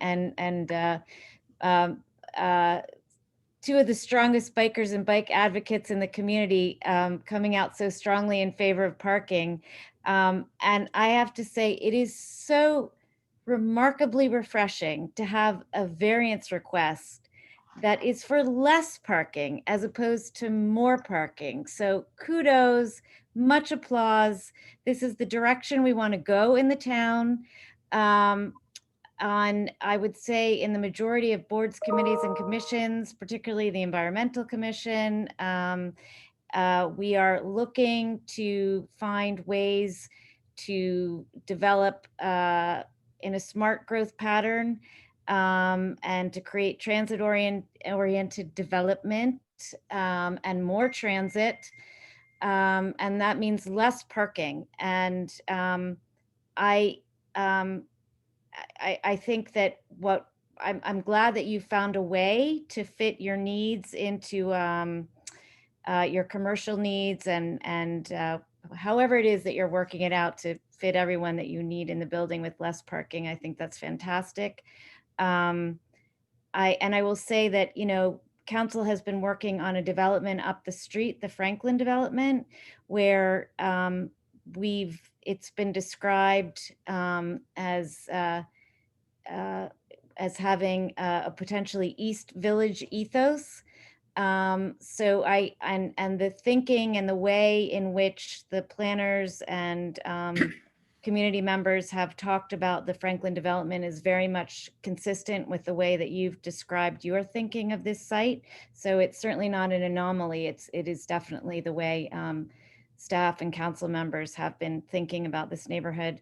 And finally, I just wanted to say how appreciative I am that you found a way to provide a clinic for the needs of some of our most disadvantaged in town. It was a top council goal for this year, and we didn't think that it would be brought to fruition, but this has made it possible. And of course, losing our hospital was, I think many of us find that was unfortunate and inconvenient, but for some people, the most disadvantaged in our communities, it has caused them great hardship to try to make it across Route 1 to get healthcare. Many of them do not have cars. Many of them live in this neighborhood. And this clinic, which from what I understand will have a combination of federal and state grants to provide and some agreements with the municipality to provide healthcare to disadvantaged members of our community is much needed. And so all around, to me, this is a win-win-win in terms of addressing community needs and planning for a future in Princeton, which is not dominated by impervious surfaces with many parked cars. So thank you. And I strongly support this application. Okay. Madam Chairman? Jeremy? No. Anyone else? Comments? Bill? Yes, I wanted to call people's attention to the #1 item on the SPRAB report. We also felt that it would be a great goal to have so little parking demand for this facility. But we thought that providing less than half of the required parking was too big a stretch, and recommended that the planning board not grant a variance in the range of 70 cars. We just don't think that's realistic. It's being optimistic, but as David said, it's hard to believe we're really there yet. And we looked at the site and we confirmed with the applicant that they own the properties that the 3 residences that are in front of the south wing of this building. And we determined that it is big enough to comfortably fit 30 cars right in front of the building. Excuse me, I'm wrong, 20 cars. And we looked at the site that still has the remnants of the service station on. And if that were a clear site, that would have the capacity for 30. And those are both under the ownership of the applicant. So SPRAB wanted to call to the planning board's attention that there is a possibility to have a fallback in case these optimistic projections don't work, and that they could use a mechanism that the planning board has used many times, and that is land banking parking. And in this case, there's a capacity for land banking those 50 cars, which still wouldn't bring you to the ordinance, but would, in 2 steps, get you to some kind of reasonable numbers. We did not think 63 cars was a reasonable projection. And there's a couple more points I want to make. One is that Capitol Health is a tenant, and there's no guarantee. Everybody wants them to succeed, and we think it's a wonderful thing for the town to have them, but they may not succeed. And if they don't, then the applicant will have to be looking for other office uses for the building. The other point that we realized was that there is a single family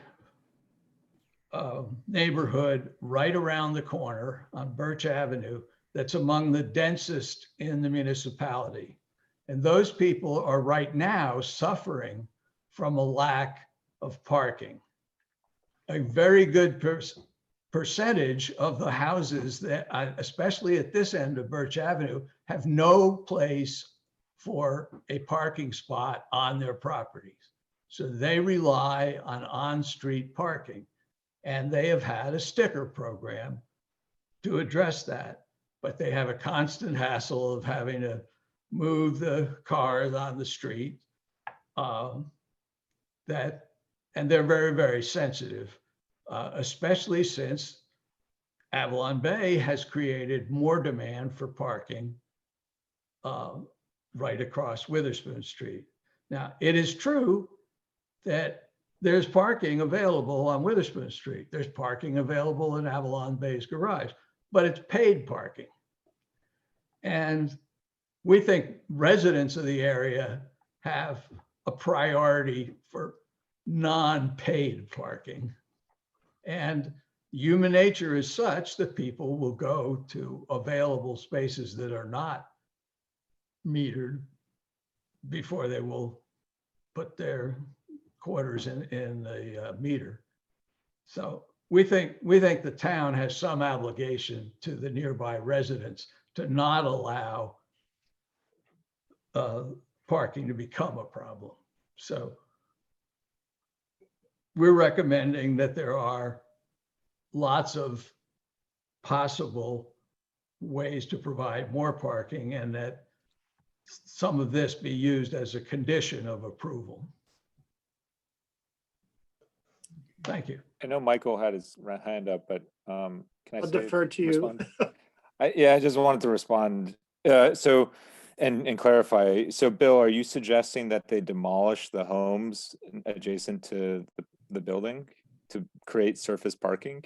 If the need arose for surface parking, it would work very well there. But in the land banking concept, you could leave the homes as they are, but have in your conditions that if the need arose for more parking, that the applicant would need to provide more, knowing that they have the option of that lot or those 3 little lots right in front of the building, or they have a lot right across the street. Yeah, And either of those wouldn't have to change at all, but you would have to, for some period of time, have that option of asking them to increase their parking.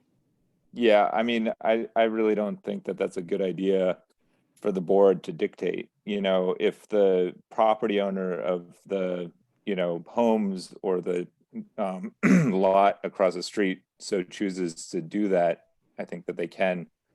But, you know, I really don't think it's a good idea for us to be dictating. And the same, I really don't think that we should be in the place to say that they need more parking. If they believe that they can manage with the parking that they have, which is, you know, I guess a certain amount of space, and they've committed to using that space for parking, and they feel like that parking space is enough, I think that that's fine to let them do it. And you know, if it doesn't work out, if, like, you know, there's just too much of a demand for parking and, you know, they feel like they need more, they can get more, but, you know, or they might need to reduce the intensity of whatever activity they're doing. I mean, we don't know exactly, you know, how many offices are going to be in this health center, but, you know, maybe it would need to be less intense. I just think that, and I would like to second what Mia was saying. I just think that this neighborhood is one of the most walkable urban neighborhoods in Princeton, and it's going to get more dense. You know, the parking issue, the free parking issue, isn't going to get any better. So, I mean, I think that we're going to have to figure out ways to manage that parking, you know, with the way that, you know, the demand kind of ends up going. I think that, you know, the permit solution is a decent one for the residents that don't have, you know, driveways in the neighborhood next door. And, you know, maybe we need paid meters on Witherspoon. I mean, I think we do in certain parts, but, you know, if Avalon Bay residents are taking up free parking spaces, then, you know, we should make it more difficult for them to park in those free parking spaces. And I think that the goal here is, you know, not to accommodate for everybody to have a car and for, you know, everybody to just drive, you know, everywhere. I think the goal is to create a place where people choose to walk and maybe have limited car ownership and limited driving.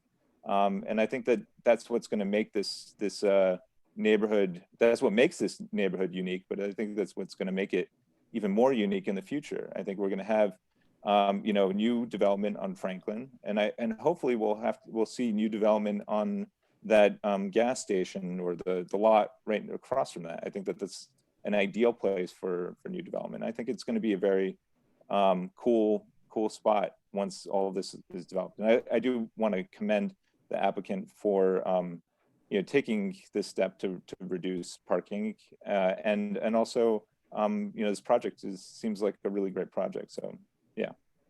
Can I just ask, was the proposal, I'm sorry, I didn't see that in the report, but are you saying there's a proposal to tear houses down? Yes, isn't it? But there are people living in those houses.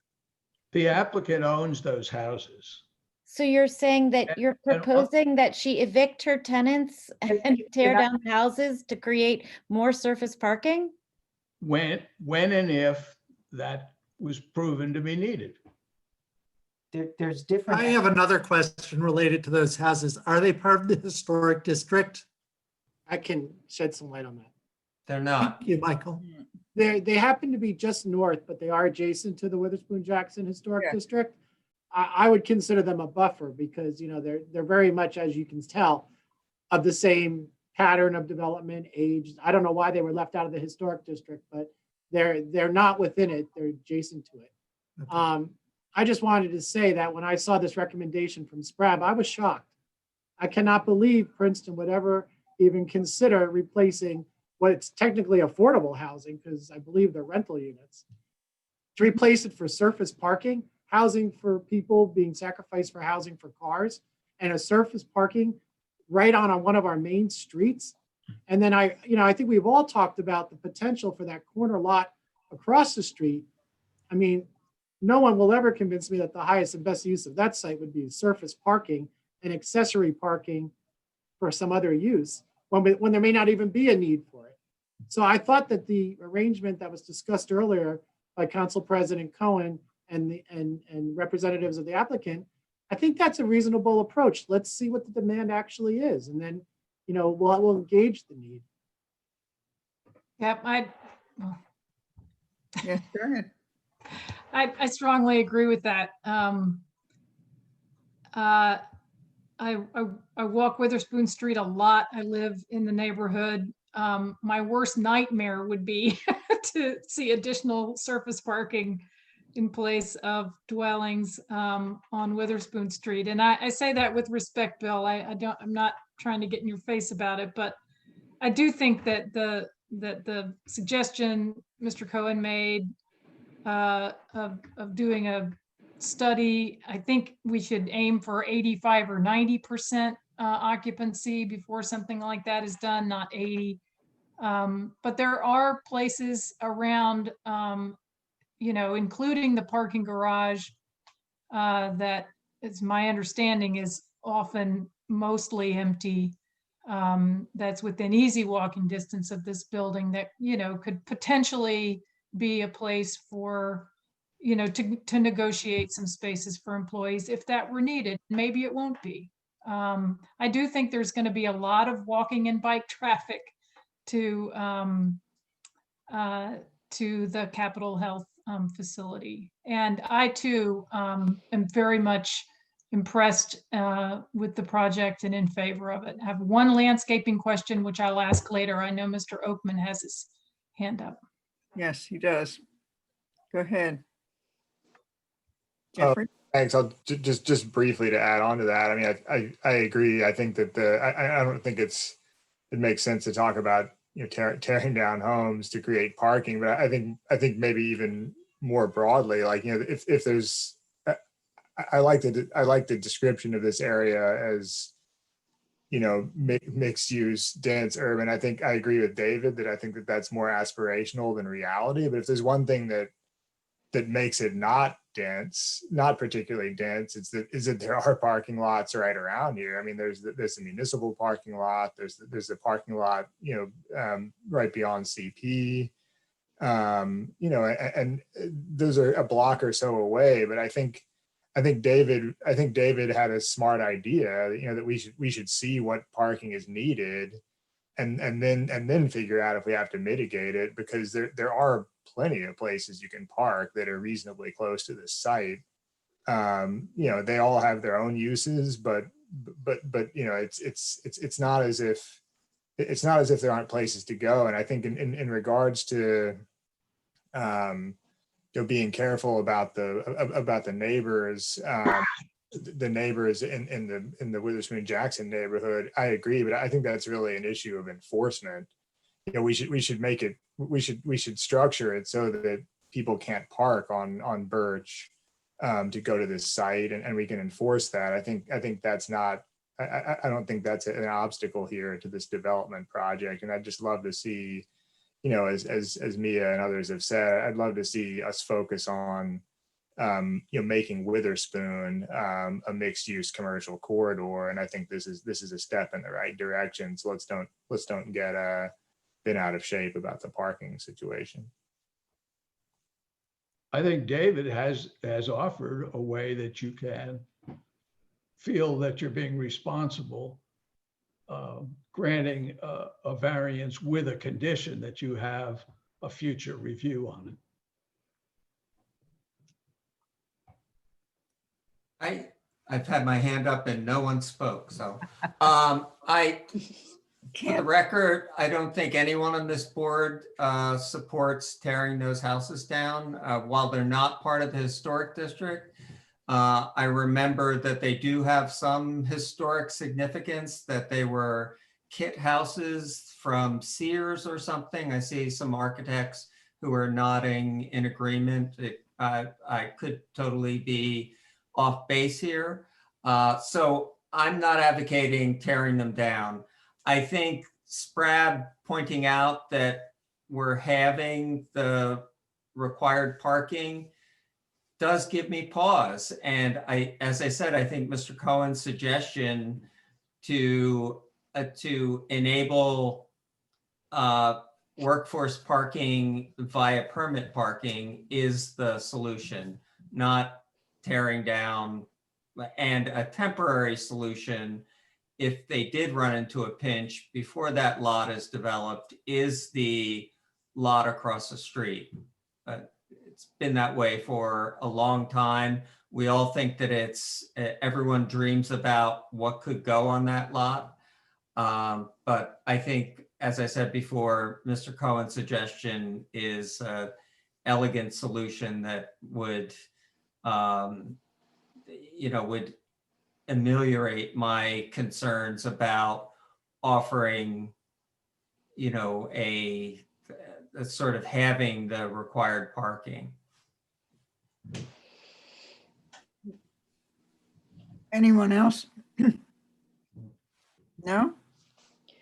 Go ahead. I just wanted to support Zenon and Mia and Jeffrey with their view that it's a positive thing. They're not asking for all the parking, and I fully support the application with the variance.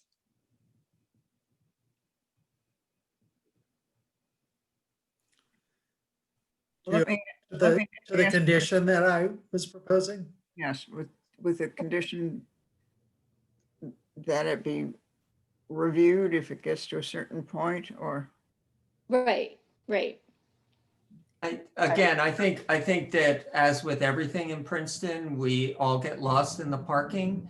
But I just want to say that I think that this is a great solution for this site. I think it's wonderful that we're going to be offering, I assume that there'll be sort of well baby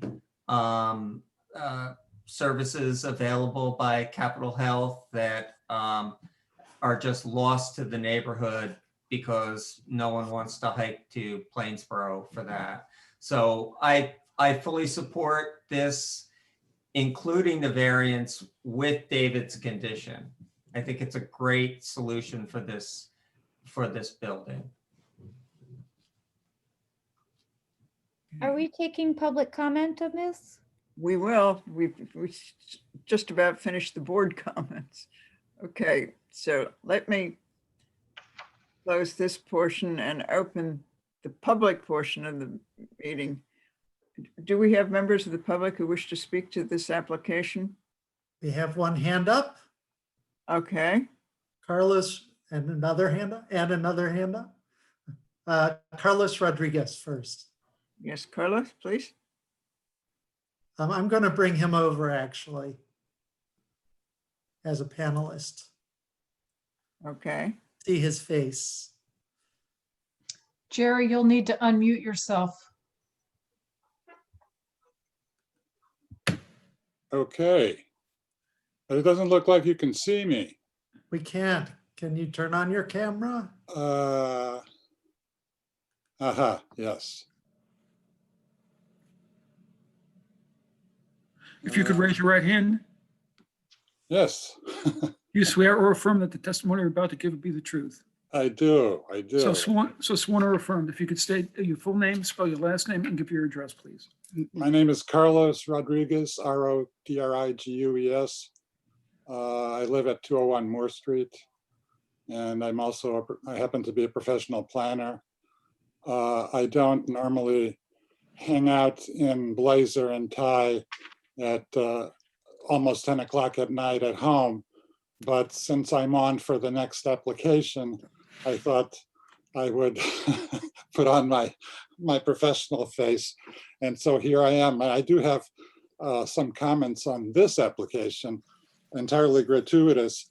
The discussion about the parking, you have to keep in mind that it's not like the required number as per the parking standards in the current code.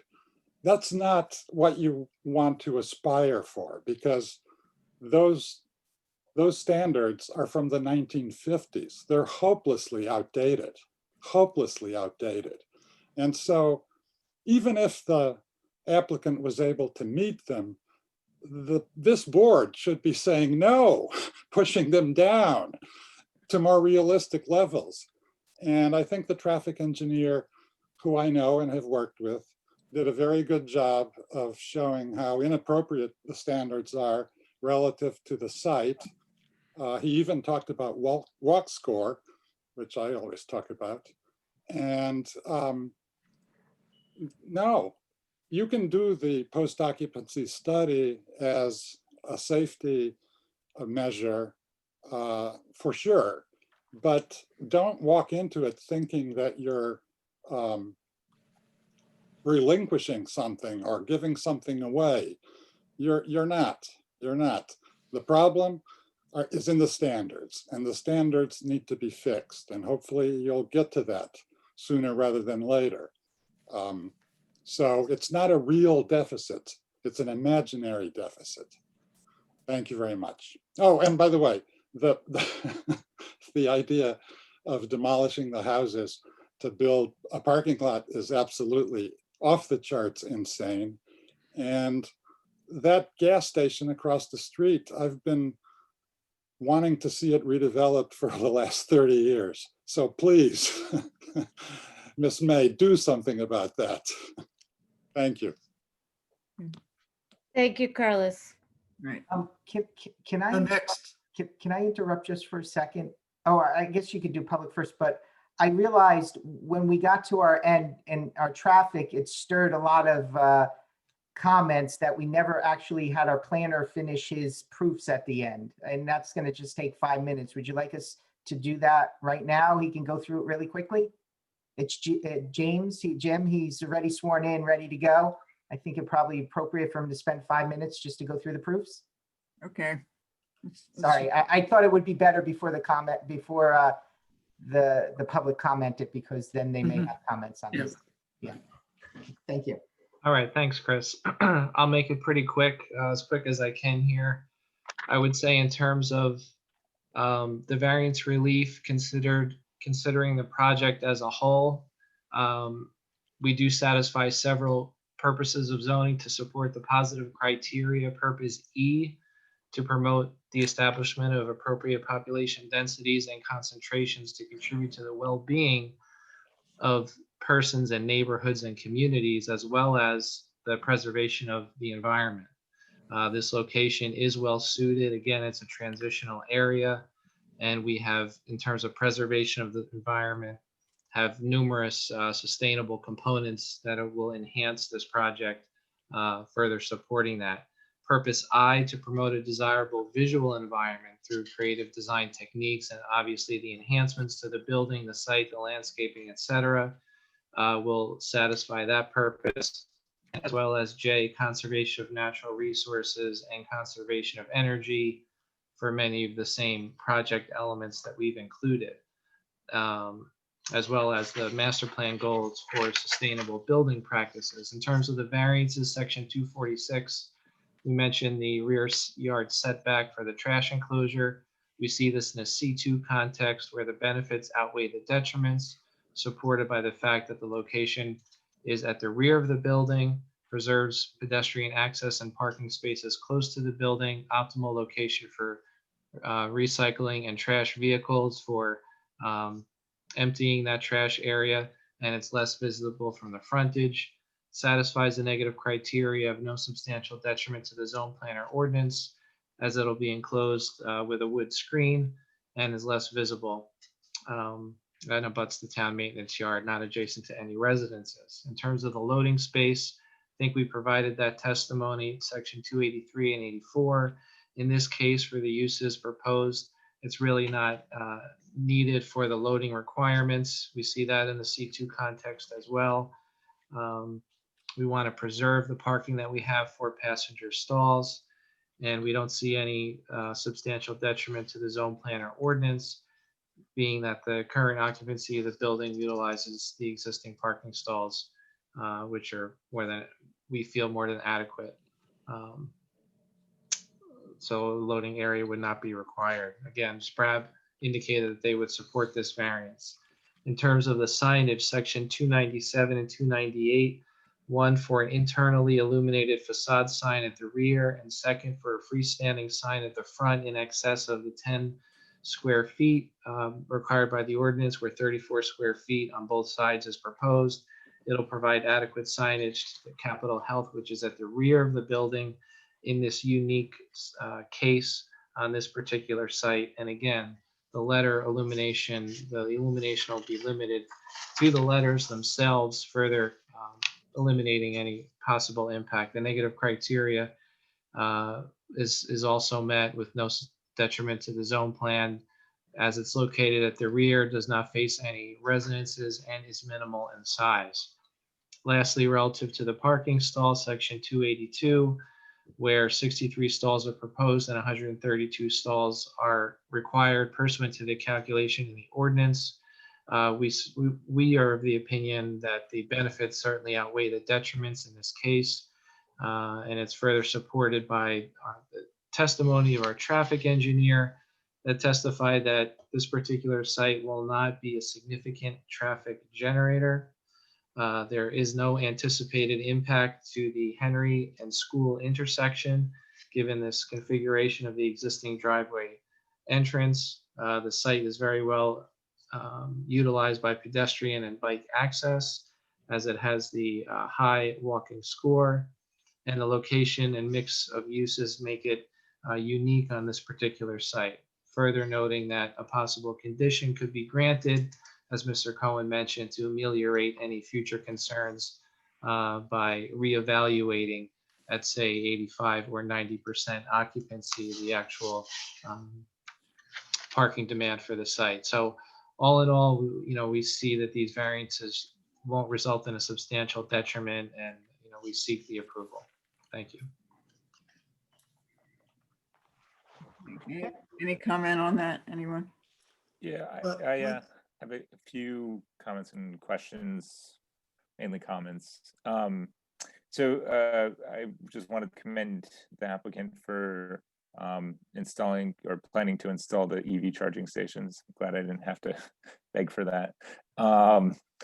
Although I know that we can't really make requirements in terms of the building, but it would be good to hear about what type of heating system you plan to use. It would be great to hear if you guys are planning to use heat pumps, for instance, and also if there's any plans for solar. It seems like that building would be very appropriate for having solar on the roof. So. I'm not sure about the pumps. Somebody can take a look at that. I know that we had a discussion about solar, and it was something that we would, that the ownership wanted to take a look at. They wanted to, evaluate it and its feasibility, but they weren't planning on doing it right off the bat. They wanted to kind of get established, get tenant mix, and then evaluate it at that time. They're putting a lot of investment into a lot of upgrades here, and that's one that they would actually like to do, but they have to study the feasibility of it, and it's not something that they can do right today, but certainly it's something that they are considering. And Helena, if you have anything else to add, I see you took your mic off. Thank you, Chris. So, Zanon, thanks for that question. And that's definitely on our plate. To Christopher's point, we have a limited budget at this point, number one. And number two, solar technology is evolving as we speak. And we want to make sure that when it's not if, but when we do put solar technology that's the more efficient one. So that's our stance. Yeah.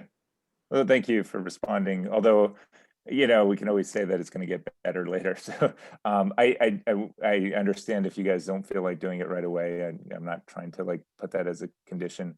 Although, you know, installing solar right now, there's many different options. You can, you know, get a company and they can essentially, you know, install the panels for free, and then you save money and you'll pay it off in the long run. So you don't really have to own the system, and you can save money.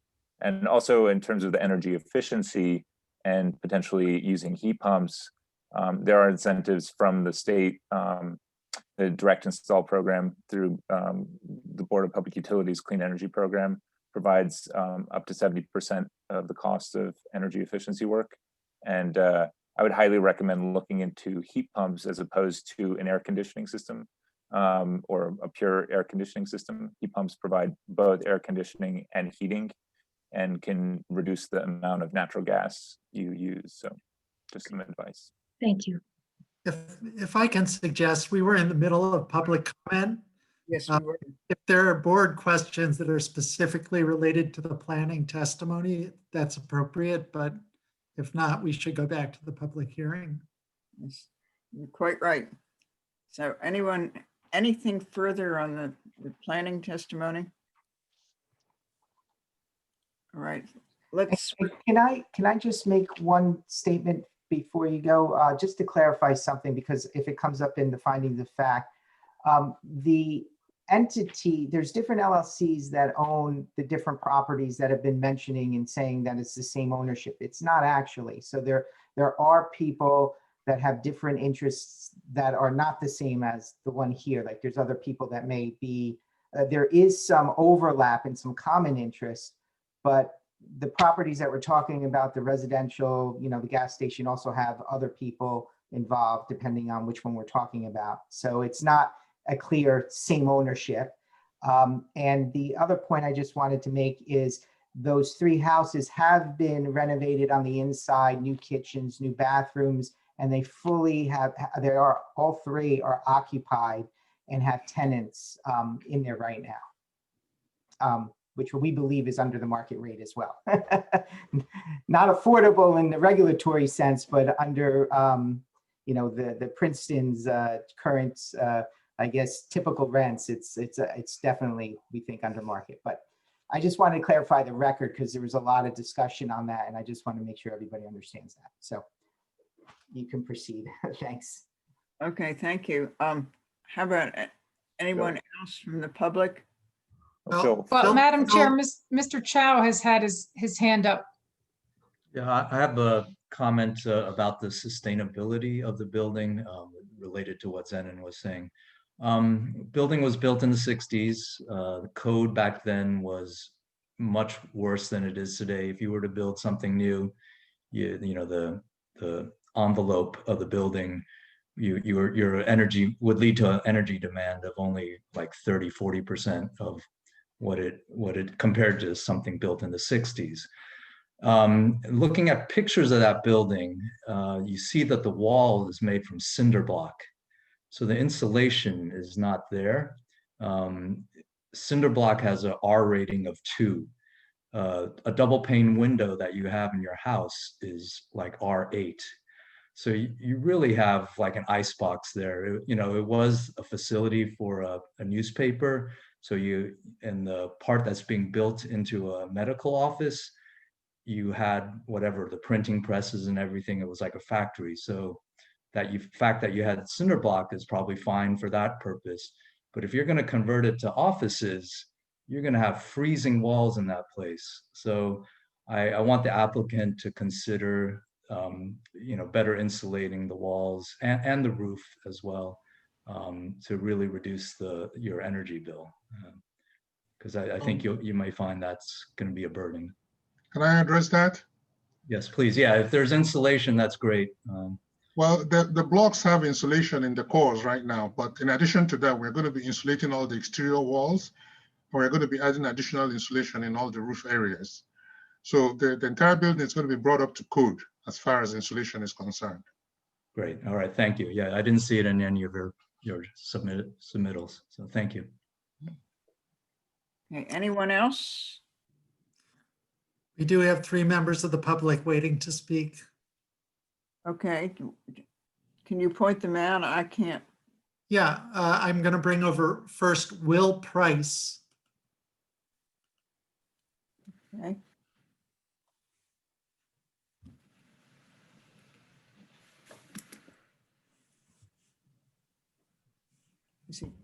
Hello? Hello? Yes, hi. Actually, let me start video. Yeah, if you could raise your, I'm going to swear you in. If you could raise your right hand, do you swear or affirm that the testimony you're about to give will be the truth? I do. So sworn or affirm. Please state your full name, spell your last name, and give your address, please. My name is Will Price, or William Price, and I live at 11 Birch Avenue, Princeton, so right on the south side of the building. Okay. Can you hear me? Yes. You can. Great. Okay. Well, I'll try to be brief. You can kick me off if I'm not. So the northern part of our property line abuts the Packet building for about 35 feet. So obviously we've been quite interested in this project. I wanted to start just by thanking Ms. May and others involved in the project, as well as Mr. LaPlace and Mr. Bridger, for answering questions and pointing me to information prior to this meeting. I've also appreciated their consideration in design and construction to reduce impacts to neighbors like us. I also like the notion that there'll be a clinic right there. I look forward to seeing this project completed. I'm sure Helena does as well.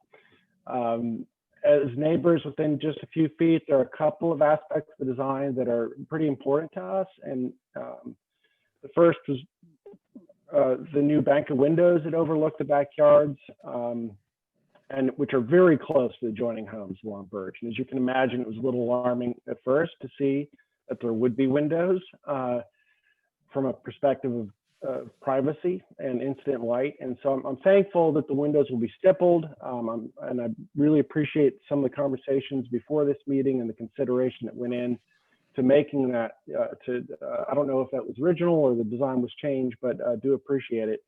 I still think it's going to be a surprise to some of the neighbors who maybe didn't read the letter or haven't looked at the plans. And so maybe some more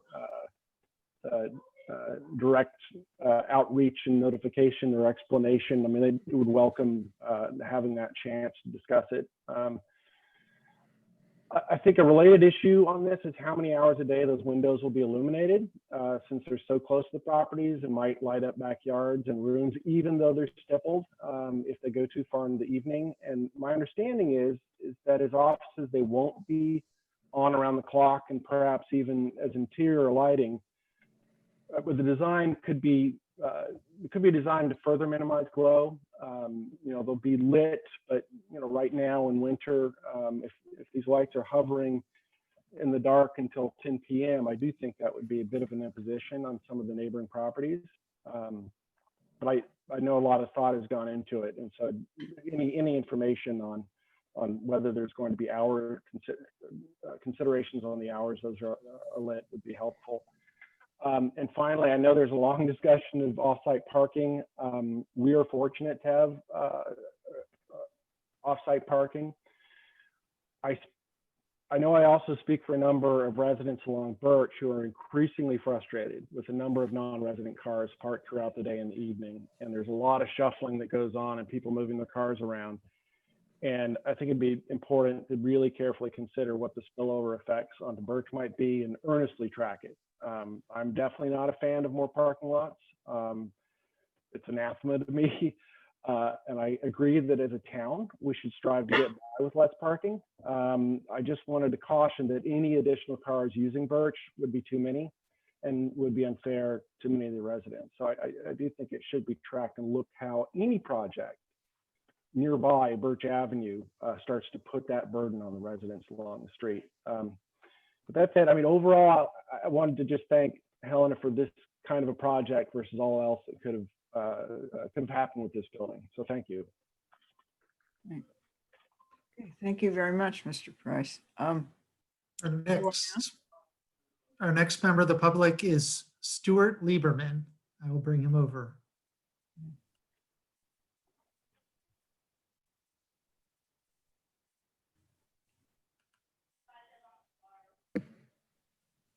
Good evening, everybody. I'm Stuart Lieberman. I'm working with Carlos on the next application before this board as a professional. I'm a lawyer. Stuart, I'm going to swear in. Do you swear or affirm the testimony you're about to give will be the truth? I do. Thank you, Mr. Muller. But I had some fear that I might not get to speak at all tonight, if not for now. So I do live at 301 Weston Way in Princeton. And I did want to say, Ms. May, that's a great job you're doing there. I walk all of Princeton all the time, and I walk past the old Packet building all the time. I also go to the pool all the time and see the building. And when the Packet left, I was hoping that something nice would go in there. And when I saw the tenant come in on the first floor with the retail and how nicely you handled it, I was really optimistic.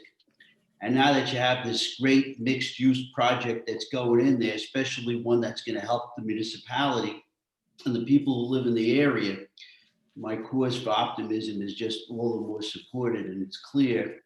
In terms of the parking, I'm not sure. You know, when I heard this, I was thinking there was a shortage of parking, and I was texting some people saying, I don't know, it seems like that's half. But, you know, I really do agree after hearing Ms. Sachs that we really should be in Princeton going away from that. Should be riding bikes. I ride my bike whenever it's nice out. Should be walking. This is a walkable town. I think it's a little optimistic to suggest that the activity and vitality down by where you was exactly the same as it is by the library. But I think in time that is going to happen. And I think you're going to be one of the reasons why that's going to happen. Clearly, if you need more parking, you've got the old hospital parking lot that you've been talking about tonight. And you guys could all figure out what to do, because whenever I go past it all the time. I see 4 cars in there. And it's a big, I'm exaggerating a little, but it's a huge parking lot with lots and lots and lots of parking. And I know, Ms. May, that if you were creative enough to come up with the things you've come up with thus far, you'll figure out how to get some spots from those people. I'm sure they'll be happy to rent them to you if you need them. So anyway, I hope, you know, all the positive criteria I heard for grading those variances for me sounded perfect. And I hope this application is approved exactly as it is. And I wish you the best, Ms. May. I'm happy to see it as a resident of this municipality. Okay, thank you very much. Anybody? Yes, we have Beverly Leach coming over.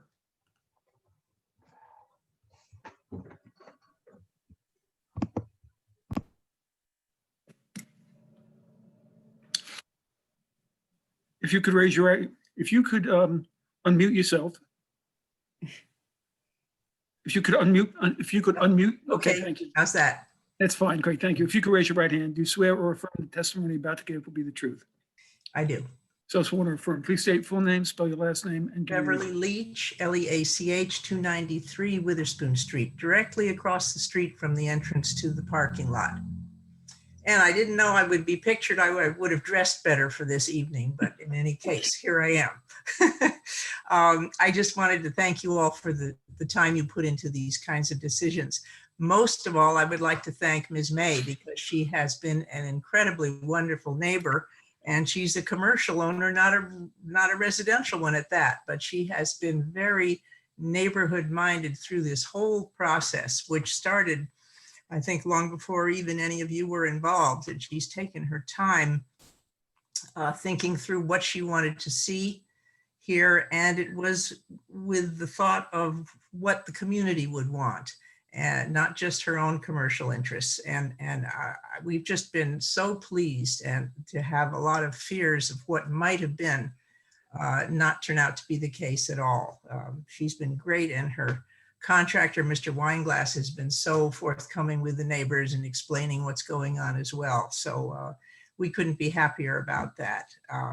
I certainly embrace Ms. Sachs's ideas and those that 4 or 5 others of you have mentioned tonight. The whole idea that I think this board should be pointing the way forward for the town, should be leading the way rather than hanging on to the past. And so I've been all along very comfortable with the plans for parking, and I think there are probably good things that are going to happen.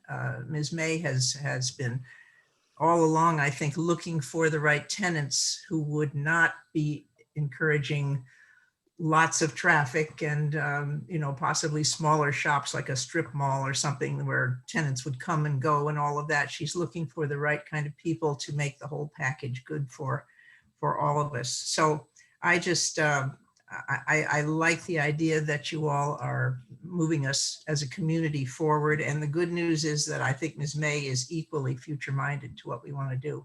So thank you for what you're doing, Teresa. And thank you all for your work. That's it. Thank you. Mhm. Anyone else? That's it. Public portion? All right, if there's no one else, let's close the public portion and go back to board discussion about what we should do with this application. I think we've all heard some very good suggestions, some very workable suggestions. So does somebody want to formulate Chair, something? Madam Chair, if I may, Jim Purcell, Yes. land use engineer from. Jim, if you could raise your right Scotland. hand. Do you swear or affirm the testimony you're about to give will be the truth? I do. So sworn or affirmed. There's one comment that we have in our memo that I did not, I either missed or I did not see in their revised presentation. We do want to see revised site plans because they have complied with a number of our comments since we've made the comments and a number of SCRAB's comments as well. So in engineering and zoning, we would definitely like to see another a revised set as part of the conditions. One item that I would like to point out is that we kind of skipped over in our zoning section. We had a paragraph 4, a bullet number 4, that identified that they would be required to have a conditional use. We have had council advise us that that was incorrect, and I just want to make sure that everybody understands that that portion is moot, and they're not required to get a conditional use, and that was related to parking. But I did comment that the driveway needs to be reconstructed as a driveway entrance. It's currently constructed as if it's an intersection with the street. And I did not see that in the revised plans that they need to put in a concrete apron and a sidewalk across the entrance instead of a crosswalk. I'm still seeing the crosswalk in the presentation. So that I need to have as a condition of approval, along with the other conditions that are in there for sewer, the sewer line inspection and the sewer fees to be paid, and any other approvals from other agencies that may be required. So there are really only 3 conditions left in our memo. So anything else that was mentioned, they have already taken care of. Just wanted to get that on the record. Thank you. Anyone else? Yes. Bill? Yes, I guess I want to ask Jerry. It's a similar comment to Jim's. There's a number of conditions that we recommended that in the presentation tonight, the applicant agreed to, but they weren't in the documents as submitted. Should we enumerate those, or? I think we have to if it's going to be the memo. Yeah, absolutely. Yeah. Okay, I can refer you to the spread memo, but let me just call your attention to the few that I think are conditions. The 5 new windows on the south side being translucent or stippled is one. The removal of tree number 830, which is the, Bill, can you refer to the number of the recommendations? okay.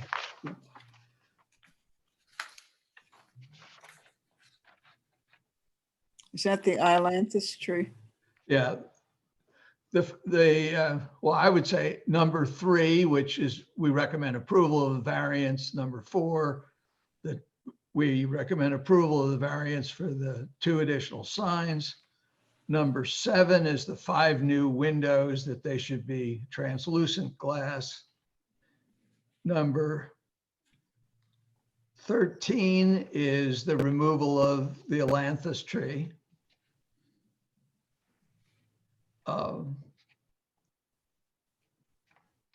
Number 15, I believe they did mention tonight that the trash enclosure would be a wood material. It's shown on the submittal as a chain link fence. And then number 17 was that we asked the applicant to consider solar panels. And I think they are saying that they will be considering them. So I think that should be part of that. And Mr. Texarney also mentioned that. I think that's it. Most of the other comments were recommendations, including the additional EV stations, which they have said tonight they are going to do. Okay. Okay, anyone else? Yes, Madam Chair, this is Louise. Just a quick thing, excuse me? Oh, I'm sorry. When we were on Bill's, I think he said the wrong number. He said 15. That's a rain garden comment. He meant the fence, that's 16, just for the record. Yeah. 16 is the one that he is recommending that it be a condition. We have no objection to that, of course, because we're meeting that. But thank you. Sorry for the interruption. I just wanted. I must be looking at an out-of-date one. Thank you. Yeah. Oh, that's okay. A couple of things. First of all, I think the condition about solar is that the applicant is going to consider.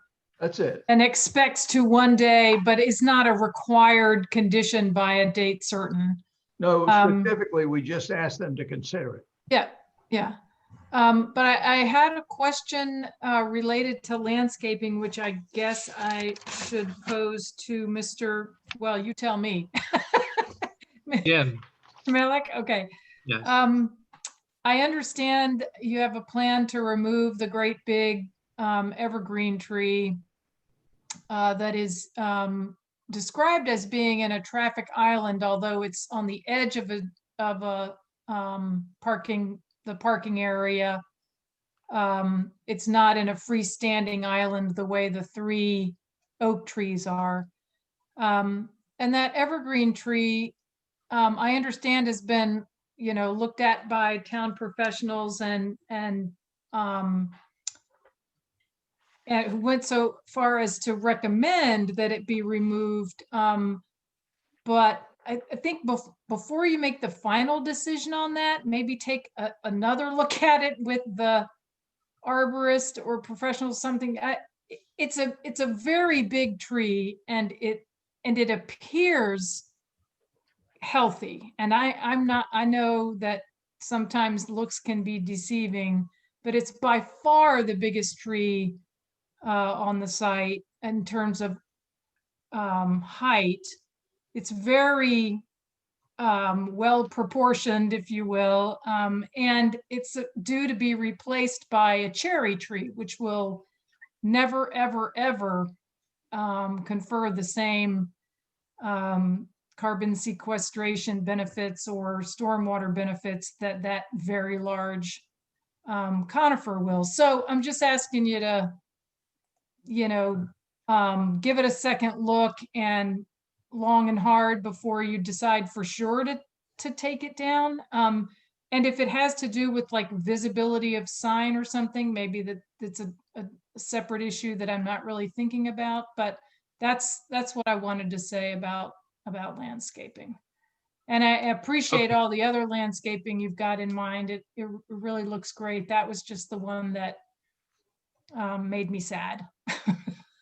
I understand. I believe we did meet with Taylor out there to review it, but we'll certainly take another look at it. We can have another discussion with him, and if it's doable, we'll do it. If not, then we'll proceed. But we're certainly I sensitive certainly to that. defer to and we'll his look- judgment, and if he says, look, this thing is doomed, it's got, a terminal, whatever. That, so I appreciate your giving it a second look. Sure.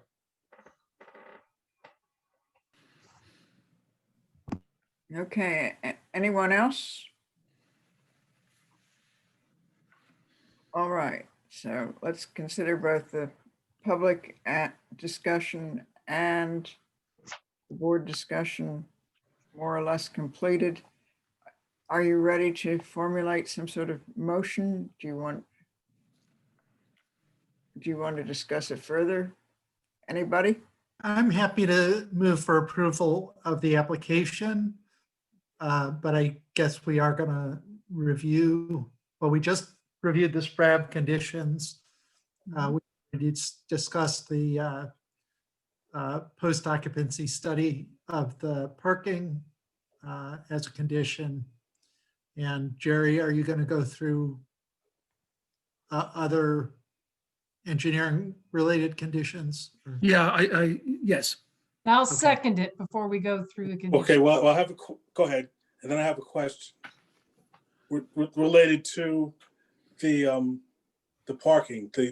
Are you going to put a percent on that? If it's 85%, should that be part of the motion? Yeah, yes. I would be happy with 85%. I think that 90% might be a little too high just because it could take a long time to get there, or you could never get there in terms of vacancy. So.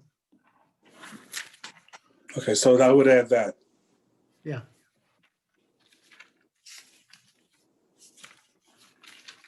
Okay, if you want, let me just articulate the motion. It's a motion to grant minor site plan approval with a variance relief for the 5 variances that were enumerated, or groups of variances, including parking. We'll get into any condition with respect to that. The rear yard setback, for the new trash enclosure, no off-street loading, signage internally illuminated. All the letters going to be internally illuminated for Capitol Health. I wasn't quite sure about that. James? That was the testimony. Okay. Yes.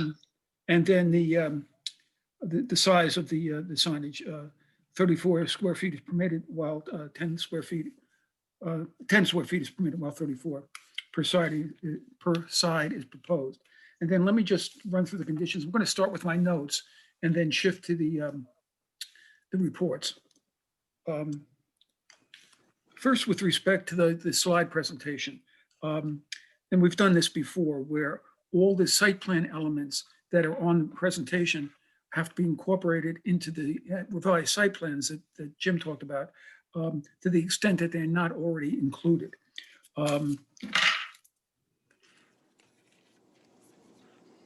Then the 2 cisterns will be incorporated into the plans. They're going to take the tree of heaven down. Relocation of the freestanding sign closer to the building, rotated so that it's perpendicular to Witherspoon Street. We'll work with the landscape committee to see if several trees can be planted along the Witherspoon frontage. Then in terms of the parking, at 85% occupancy, the applicant will arrange for a study to be done as to whether I take it the study is going to determine whether the parking will be adequate. They'll consult with and work with the staff on that. If the result of that study, it appears that parking is not going to be adequate, they will arrange for a alternative means of providing such parking, so that there is sufficient parking, and cure any deficiency. And they'll consult with the staff as to the results of the study, as I indicated, and how, if necessary, any parking deficiency is to be addressed. And that would be subject to the staff's review and approval.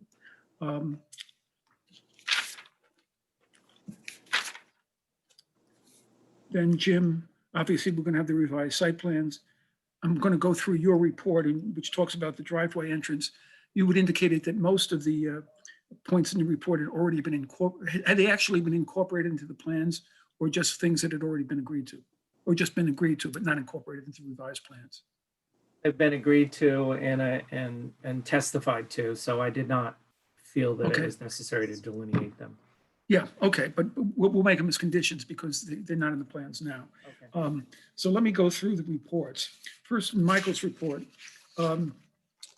he had two matters that he thought should be considered. One was the shade trees along the frontage. We already discussed that.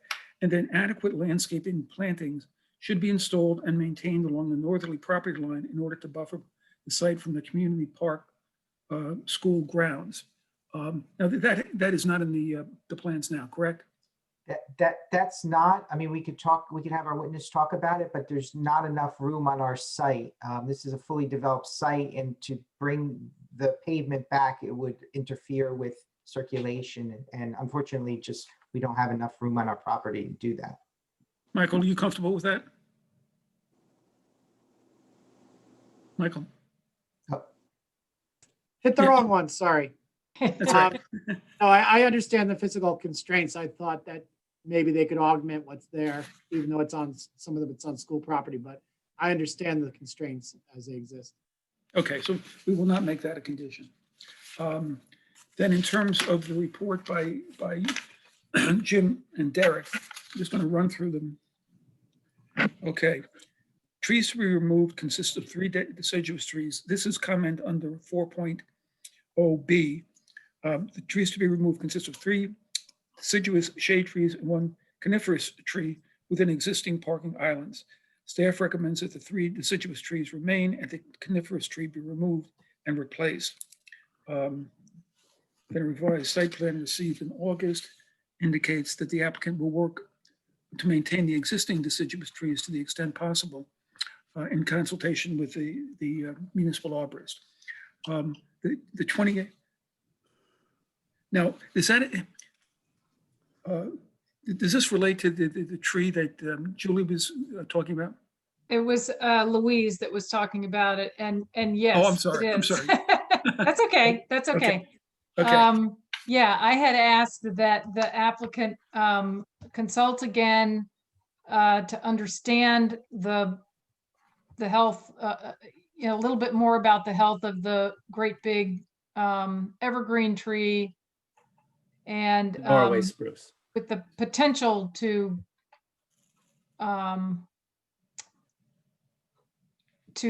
keep it, but not, I don't want to put keeping it a condition. I just am asking for that consideration. Right, and there's going to be that consultation. Then the 28 American arborvitae trees shall be specified to be green giant cultivars.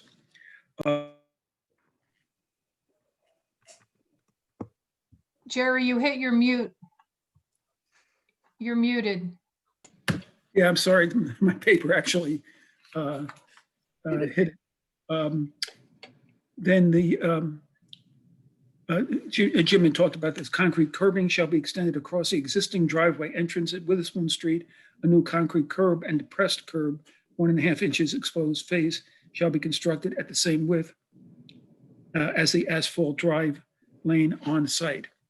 Then the pedestrian crossing across the driveway shall be modified to sidewalk, not a crosswalk, and the entrance constructed with a concrete driveway ramp and at-grade sidewalk. Then the bike, the plans that they showed already showed where the bike rack is.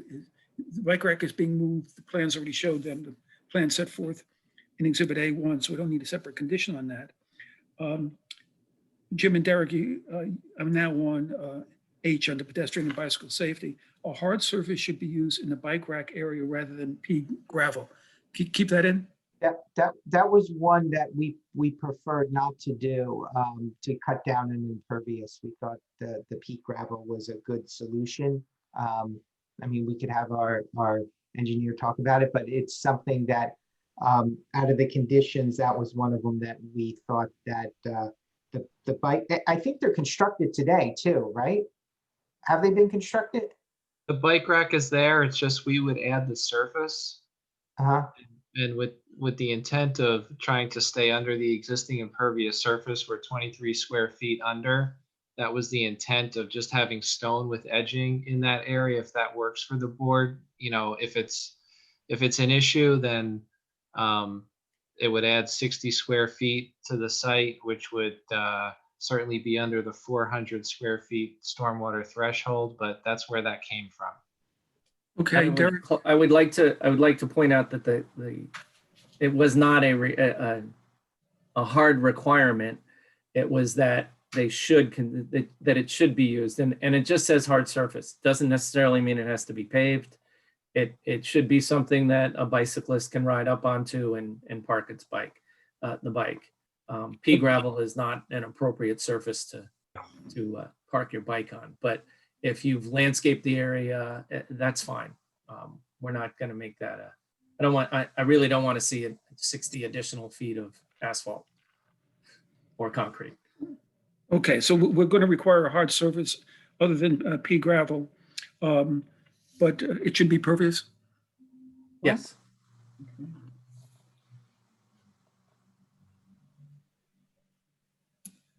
Then another comment was on the existing sidewalk along Witherspoon. Obviously, there was a presentation dealing with that. Do you want to put anything in? That comment's no longer valid. I spoke with the municipal engineer, and first of all, the sidewalk is 5 feet, and changing it to anything different than it is would not connect properly with the sidewalks on either side. So the sidewalk does not need to be replaced, and we have a project coming through with modifications to Witherspoon Street anyway, and we'll take care of it if and when it needs to be. Okay, then moving on page 4 or 5 of your report and Derek's, a video of the existing sanitary sewer lateral should be submitted for review. I take it that should be in, and then the sewer connection fee, that'll be in. The applicant must provide measures to comply with Mercer County recycling requirements. You want that in? No, they already have. Okay. That's within their trash enclosure. Yes. Okay, good. They've met that. Now, there's a comment about the noise ordinance. When can construction start under the municipal ordinance? Is it 8 a.m. or is it? I believe it's 8 a.m. Monday through Okay, Friday. so we don't need anything on that. And then performance guarantees. For bond Which is estimates. they'll just be bound by the noise ordinance in the. Yeah, right. And then approvals if required of Mercer County Planning Board, Mercer County Soil Conservation District, and DNR Canal Commission. And that's all from the report of Jim and Derek. We went through the reports from SPRAB, and Bill, I think you were working on an earlier draft because the number of the numbers were actually a little bit different than you were saying, but I think we got them all. And that's it. I think you're right, Gerald. I don't think I got Carrie's last draft on that, so something must have shifted. Yeah, but you described them, and so there's no problem identifying. There's another one that was incorporated in their elevations they showed tonight, and that was having canopies over the doors and not the windows. And they've agreed, and it's already shown. Okay, okay, that's fine. That's in It's already, it was shown, you mean, in the slide presentation? Yes. Yeah, okay, which we're going to incorporate as a condition with revisions to the site plans as necessary. So that's all I have, Madam Chair. Okay, I had one thing that I would like to add, but I'm not sure that I really put this in a memo, and that is that I would like some comment that the board disapproved of the suggestion that housing, or that small houses on Witherspoon Street be torn down to provide further surface parking. I think that these things get into these papers and people look at it and think, they didn't do anything about this. And I think it's really behooves us to disapprove some of these things as well as to approve them. Yep, that's fine. And I'll add that to the resolution.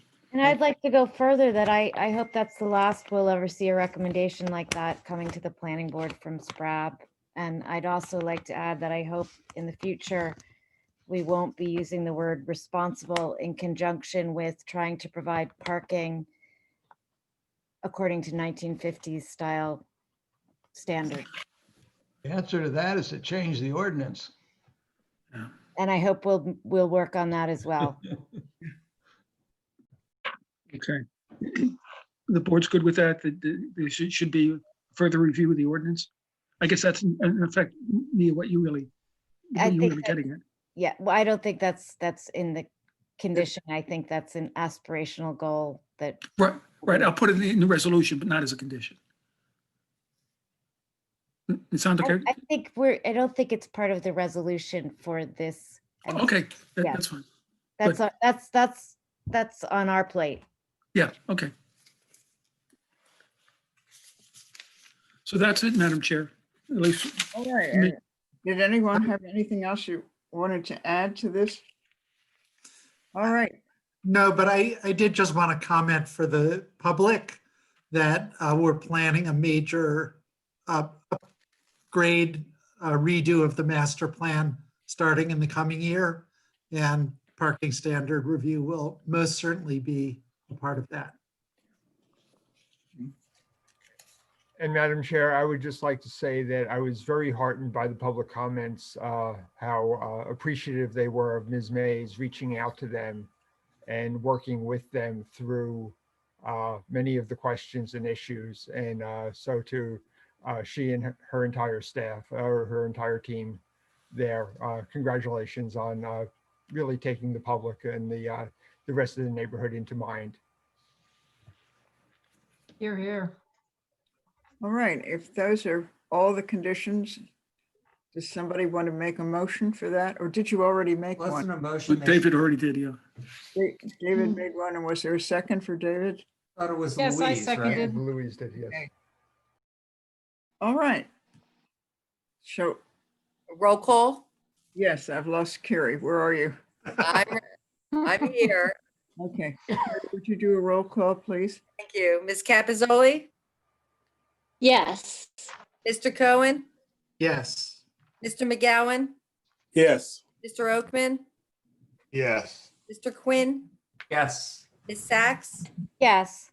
Mr. Sarney? Yes. Ms. Wilson? Yes. Ms. Gunning? Yes. Motion carried. Right, thank you. I just want to thank you all. We appreciate the time. And also I want to thank the public for participating. Have a nice night. Thank you. Thank you. Thank you very much. Okay, Carrie. Thank you, Ms. May. Yes, we do have one more application. Mr. Robert Rodolphe has been waiting for us to start, and his consultants are all available also.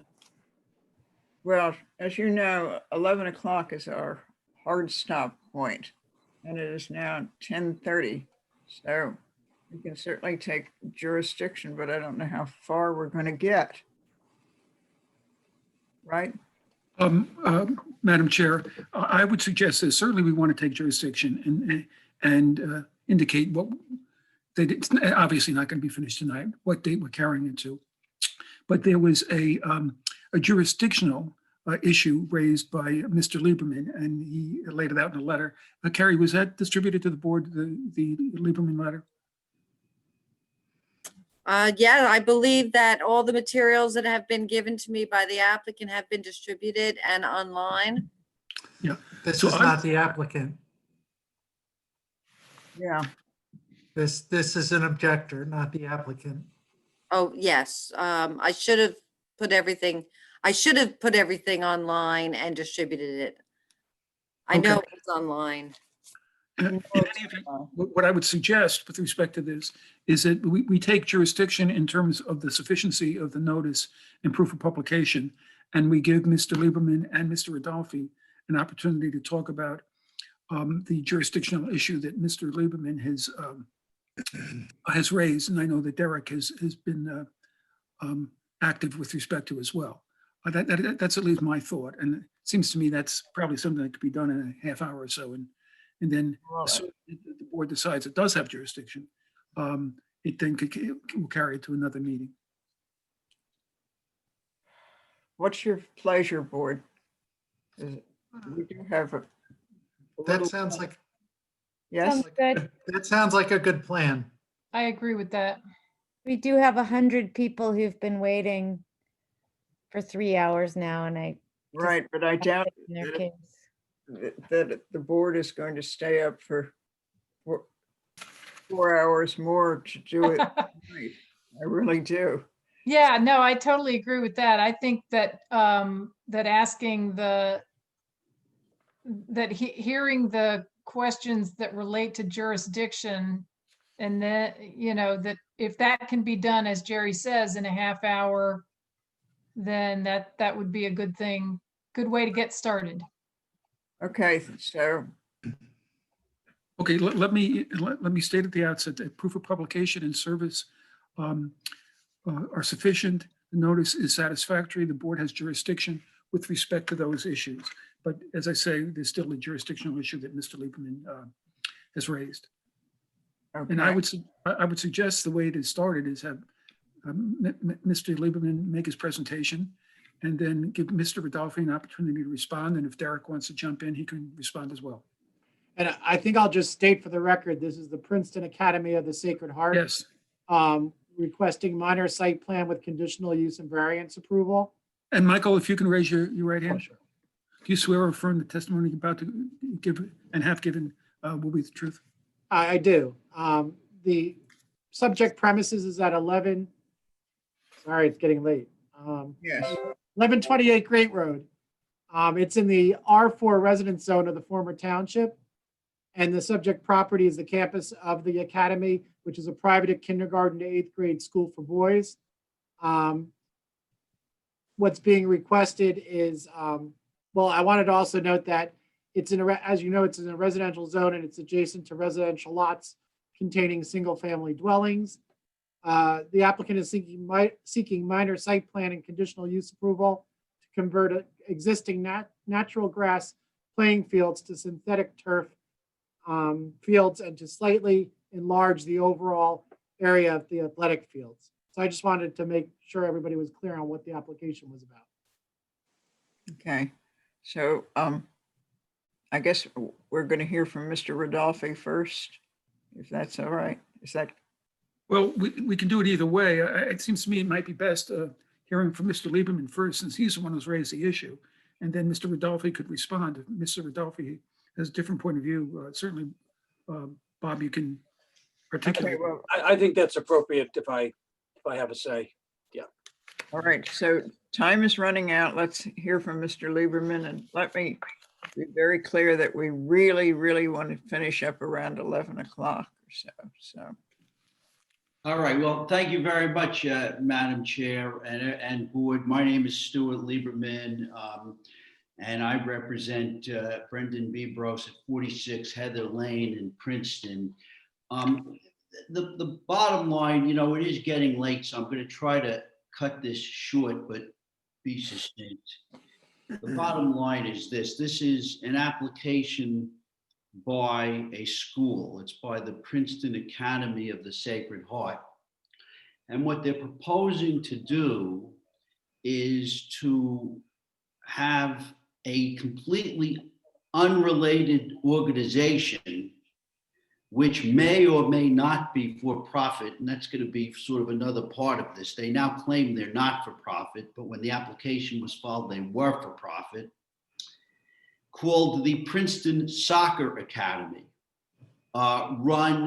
transform the field in the back of the school into 2 soccer fields with artificial turf, and then run a very, very, very expansive soccer program on the field. That has nothing at all to do with the school, except for the school presumably is going to make some revenue. We're going to argue when we get into this that this is a terrible disruption for the neighborhood, but that's not for now.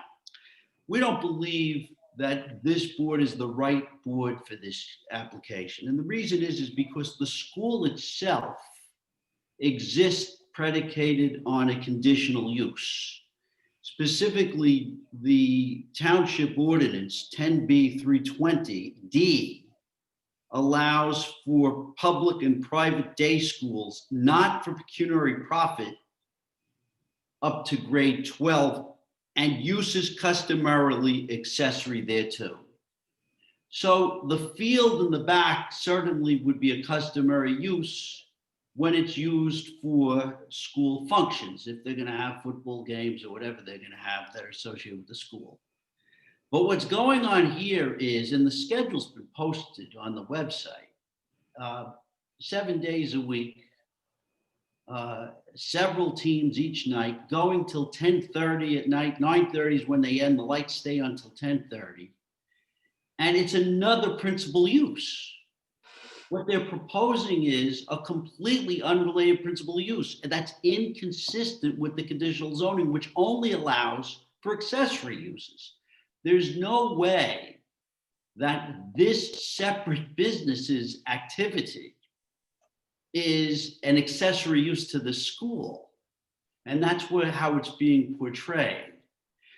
It isn't the owner of the property. It's not a contract purchaser of the property. And so the soccer academy doesn't have the right to come and make this application. It has to be through the school. And the school is there as a conditional use.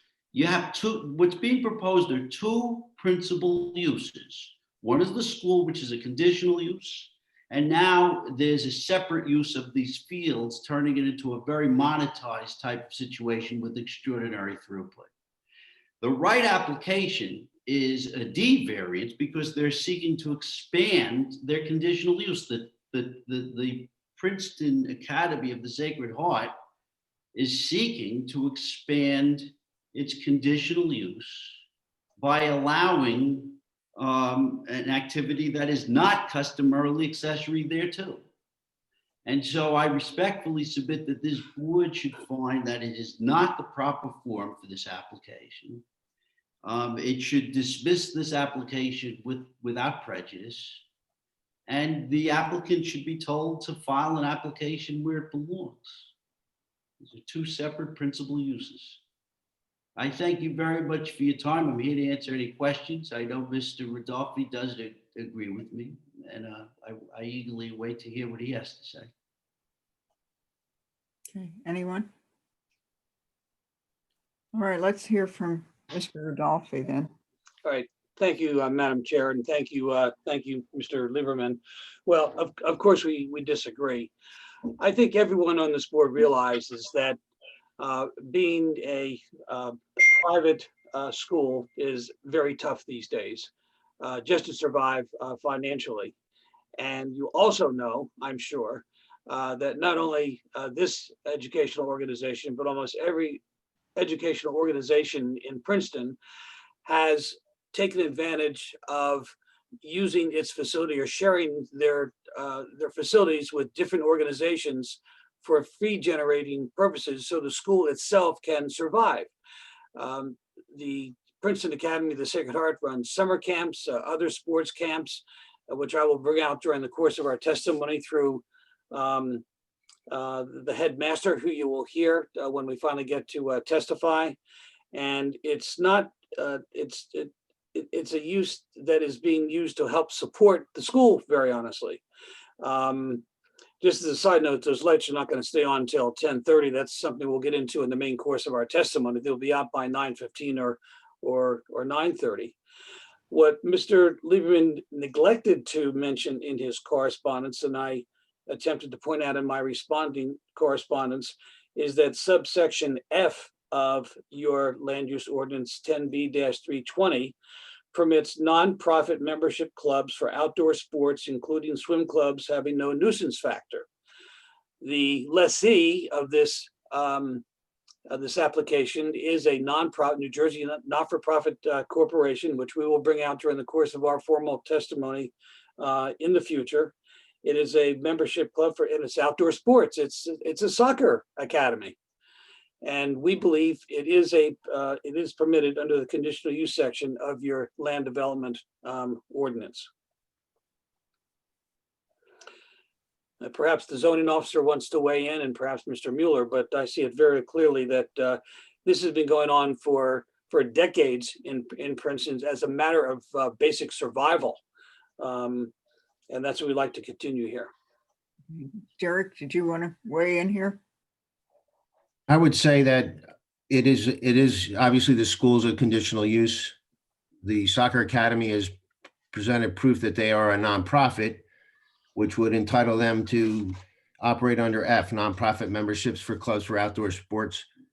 And the key is having no nuisance factors. So I think we're in the right board. I think the key is the nuisance factors. And it's my understanding, and Mr. Rodolfi did his PSA rent from the Princeton Day School to Stewart School.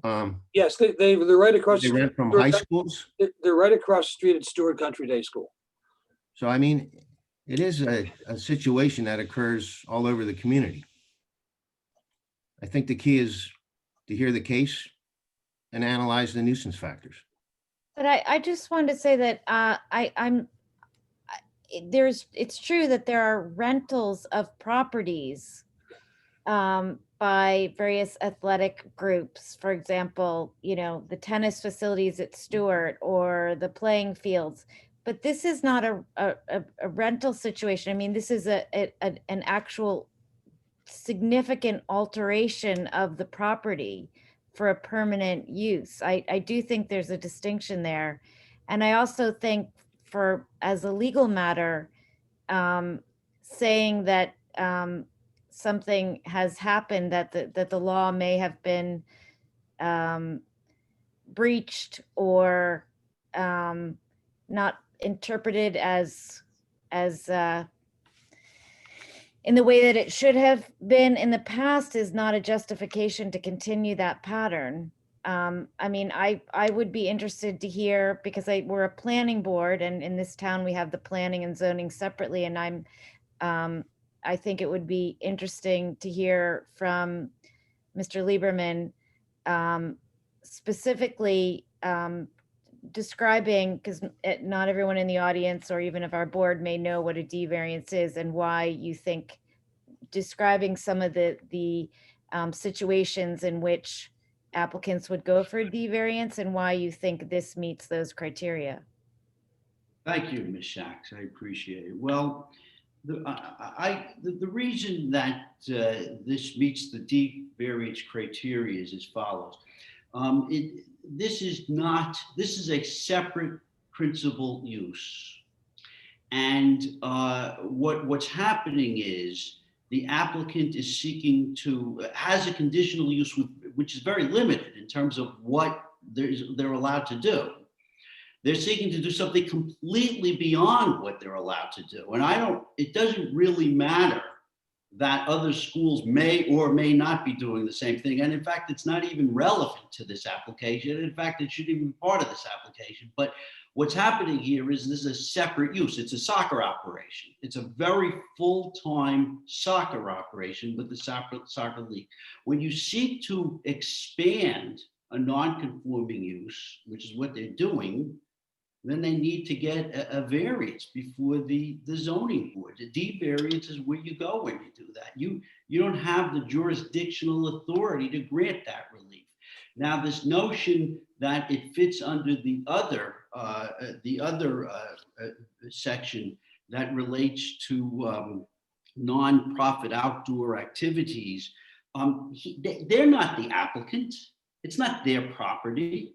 They don't have the right to do that. They're not the owner. They're not the contract purchaser. They can't, you'll notice they're not the applicant, and they can't be. The applicant is the one that has the current zoning, They're operating under the conditional use. And what they want to do is have two principal uses. You can't have two principal uses. You can't do it. So a use variance, there's 5 different types of use variances. That's what they're seeking. And a planning board, as a matter of law, under the municipal land use law, and under the my Princeton municipal ordinances, I live here too, you're not allowed for that. Not you. It's another board. It's the zoning board. Can I jump in and ask for clarification? Because Mr. Lieberman, as I listen, it sounds like you're claiming 2 different justifications. I heard you say that they are a non-conforming use and they're expanding their non-conforming use. Right. I haven't heard why they are a non-conforming use. I believe they're a conditional use, which is not necessarily non-conforming.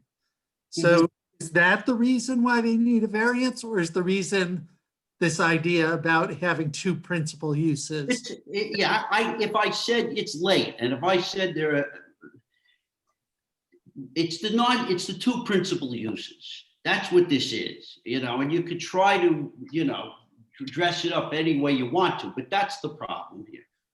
Well, I want to ask a follow-up question, which is, will the school be using these soccer fields at all, or is it only the soccer academy? And the school will be using other fields for their soccer? No, look, they only have the testimony that's been presented. The application indicates that they're going to get some use during the school hours, but this activity, this soccer academy, doesn't even start until school is out. So yeah, they're going to get some ancillary benefit, but this is clearly a very, very big time operation, starting when school is out, because they posted the schedule. It's on your website. The applicant posted the schedule. And it's every day. It starts at or something like 4 o'clock, 3:30, whenever school is out. I'm not exactly sure, and I'm not going to give testimony. And it goes till 9:30. And I thought there was testimony that they thought there was something in somewhere that they might leave the lights on till 10:30. Now Mr. Rudolphi says 9:30. But whatever it is, it's a very, very full-time, big-time operation. They just filed for nonprofit status a few months ago after they submitted their application, because they think they could get in that way. And we're going to be saying a lot about that if we go. But the point is this: it's it's not you. It's the D. They don't want to be a D variance, because the criteria for a use variance or for a D variance is a lot harder, they feel, than what they need to prove here, and they're trying everything they can to avoid it. But the reality is, it's clearly 2 separate principal uses, and they shouldn't be here. If I may speak for a second, Mr. Cohen and also Ms. Sachs, you raised 2 very important but similar points. What Mr. Lieberman has not told you is that the school certainly owns the property and will enter into a finite lease agreement with the Princeton Soccer Academy, and the fields will be shared. This is a great benefit to the owner of the property. These kids will now have a field that is safe, it's healthy, it's durable, it's predictable.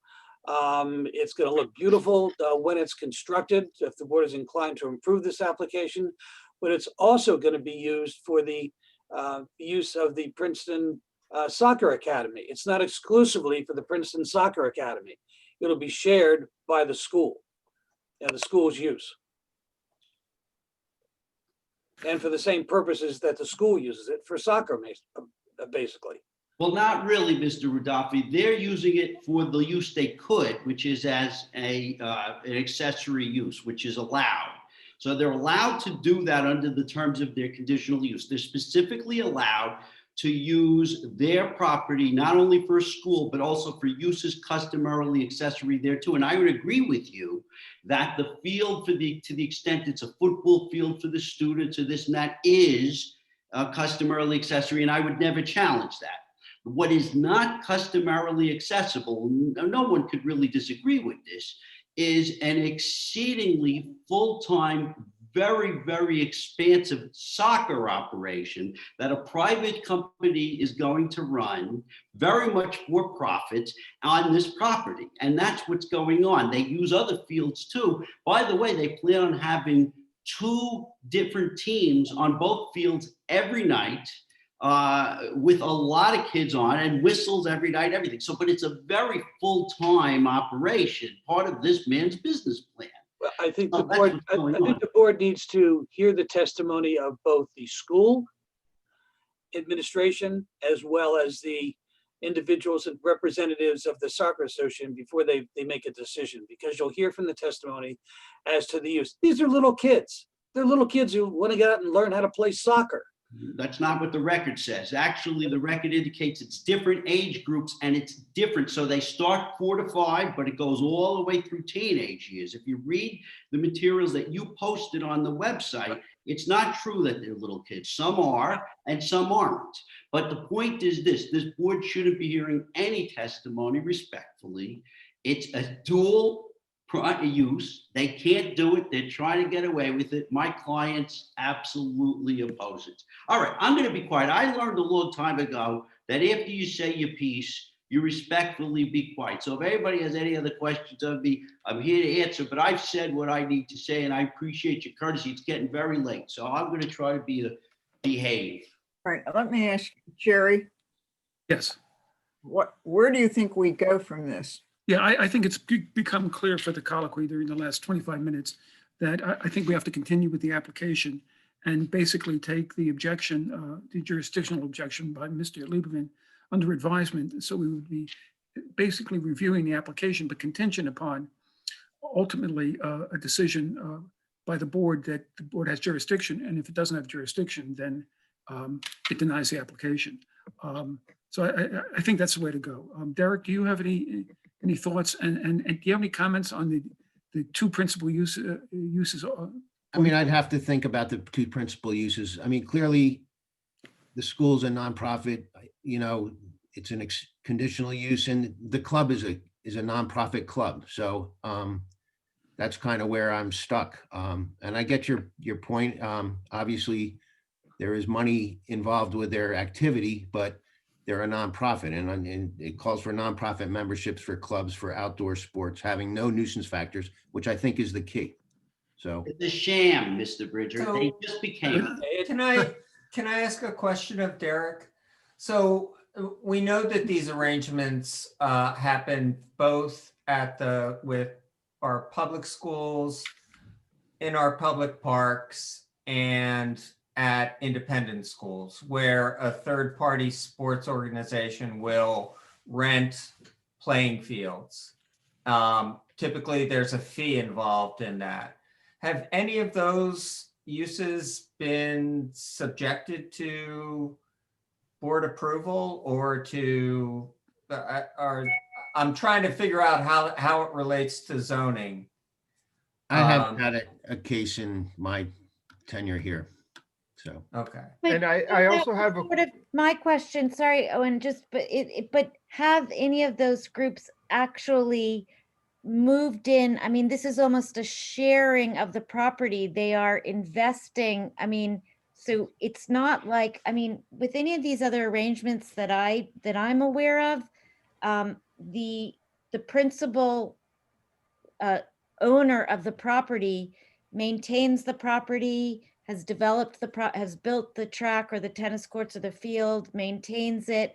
The fee is, there's a fee in many instances paid to them, but they are still the ones who are financially responsible primarily for it. It seems in this instance that you have someone who is actually investing a tremendous amount to change the property, to build infrastructure. And so they have, I'm just financially, they now have an investment in that property. There does seem a difference. I don't know, and maybe you can speak to that, of another example where someone has come in and actually invested their own resources to make capital infrastructure improvements or changes. The thing is that now you're talking about research that needs to be done to back up what's happening. And this is testimony that we haven't heard. yeah, Exactly. And to pin down actually who's actually paying for the improvements, I guess I assumed it was the Princeton Academy, but that could come out during testimony. And I anyway, think all of these are questions of degree. You know, the building of the facility could just be part of the lease payment, you know, the cost of building the facility. It's a difference in degree, not a difference in kind. You know, I'm sure that the rental fee that the school is getting from the academy is less than it would have been if the academy didn't front the money to build the fields. So what's making me uncomfortable is that Mr. Lieberman is asking us to make a judgment of where is that line where it's too much that the soccer academy is really independent, is an independent entity occupying this same piece of land. And it's not clear to me where the line falls between them just being a renter on the piece of land versus them being an independent, separate use of the piece of land. It's a question of degree, and I don't think that, you know, I don't think it's fair to ask this board to make that judgment, which is very much a legal judgment. Especially at this time of night, so. Well, and I mean, I might have formed more of an opinion after, as Jerry noted, hearing more testimony. It may be after hearing, you know, an hour or 2 hours of testimony, or after the whole thing, we decide, you know, this really didn't belong in our court, at which point, if I heard you correctly, Jerry, you said if we don't have jurisdiction, we deny the application. It also would be true to Derek's point, if we find there's an unacceptable nuisance factor, we deny the application. So, I mean, it seems to me like what we haven't heard is enough testimony, and that we need to just find a date certain to hear more. Yeah, I agree completely. Yeah. Can I ask, Jerry, if we, you know, because one is just the baseline legal issue. So if we go on to hear about the conditions, and so, you know, then it seems to me that we've moved past the point on which we could then go back and say, I don't know how that works, but, you know, say, oh, well, we didn't have jurisdiction because we've already started hearing something that we didn't have. Yeah, I don't think The application. I don't think that's a problem. I think we could take this subject to a decision by the board on jurisdiction once it has heard enough testimony that thinks it can make a decision. So I don't think that's an issue. Because the decision about whether to take jurisdiction or not is really, it's not about whether it's a nuisance or not. It's whether we even have the ability to be hearing it. So it seems like I think we need to hear more legal arguments about whether we do or do not have jurisdiction, but it seems like we should be clear on that first. And I just, if and when we do hear more arguments to that, I would be very interested to know whether Princeton Soccer Academy will be continuing, because at present they use many locations on a temporary basis throughout town. It sounds to me that now they will be using this as their principal location.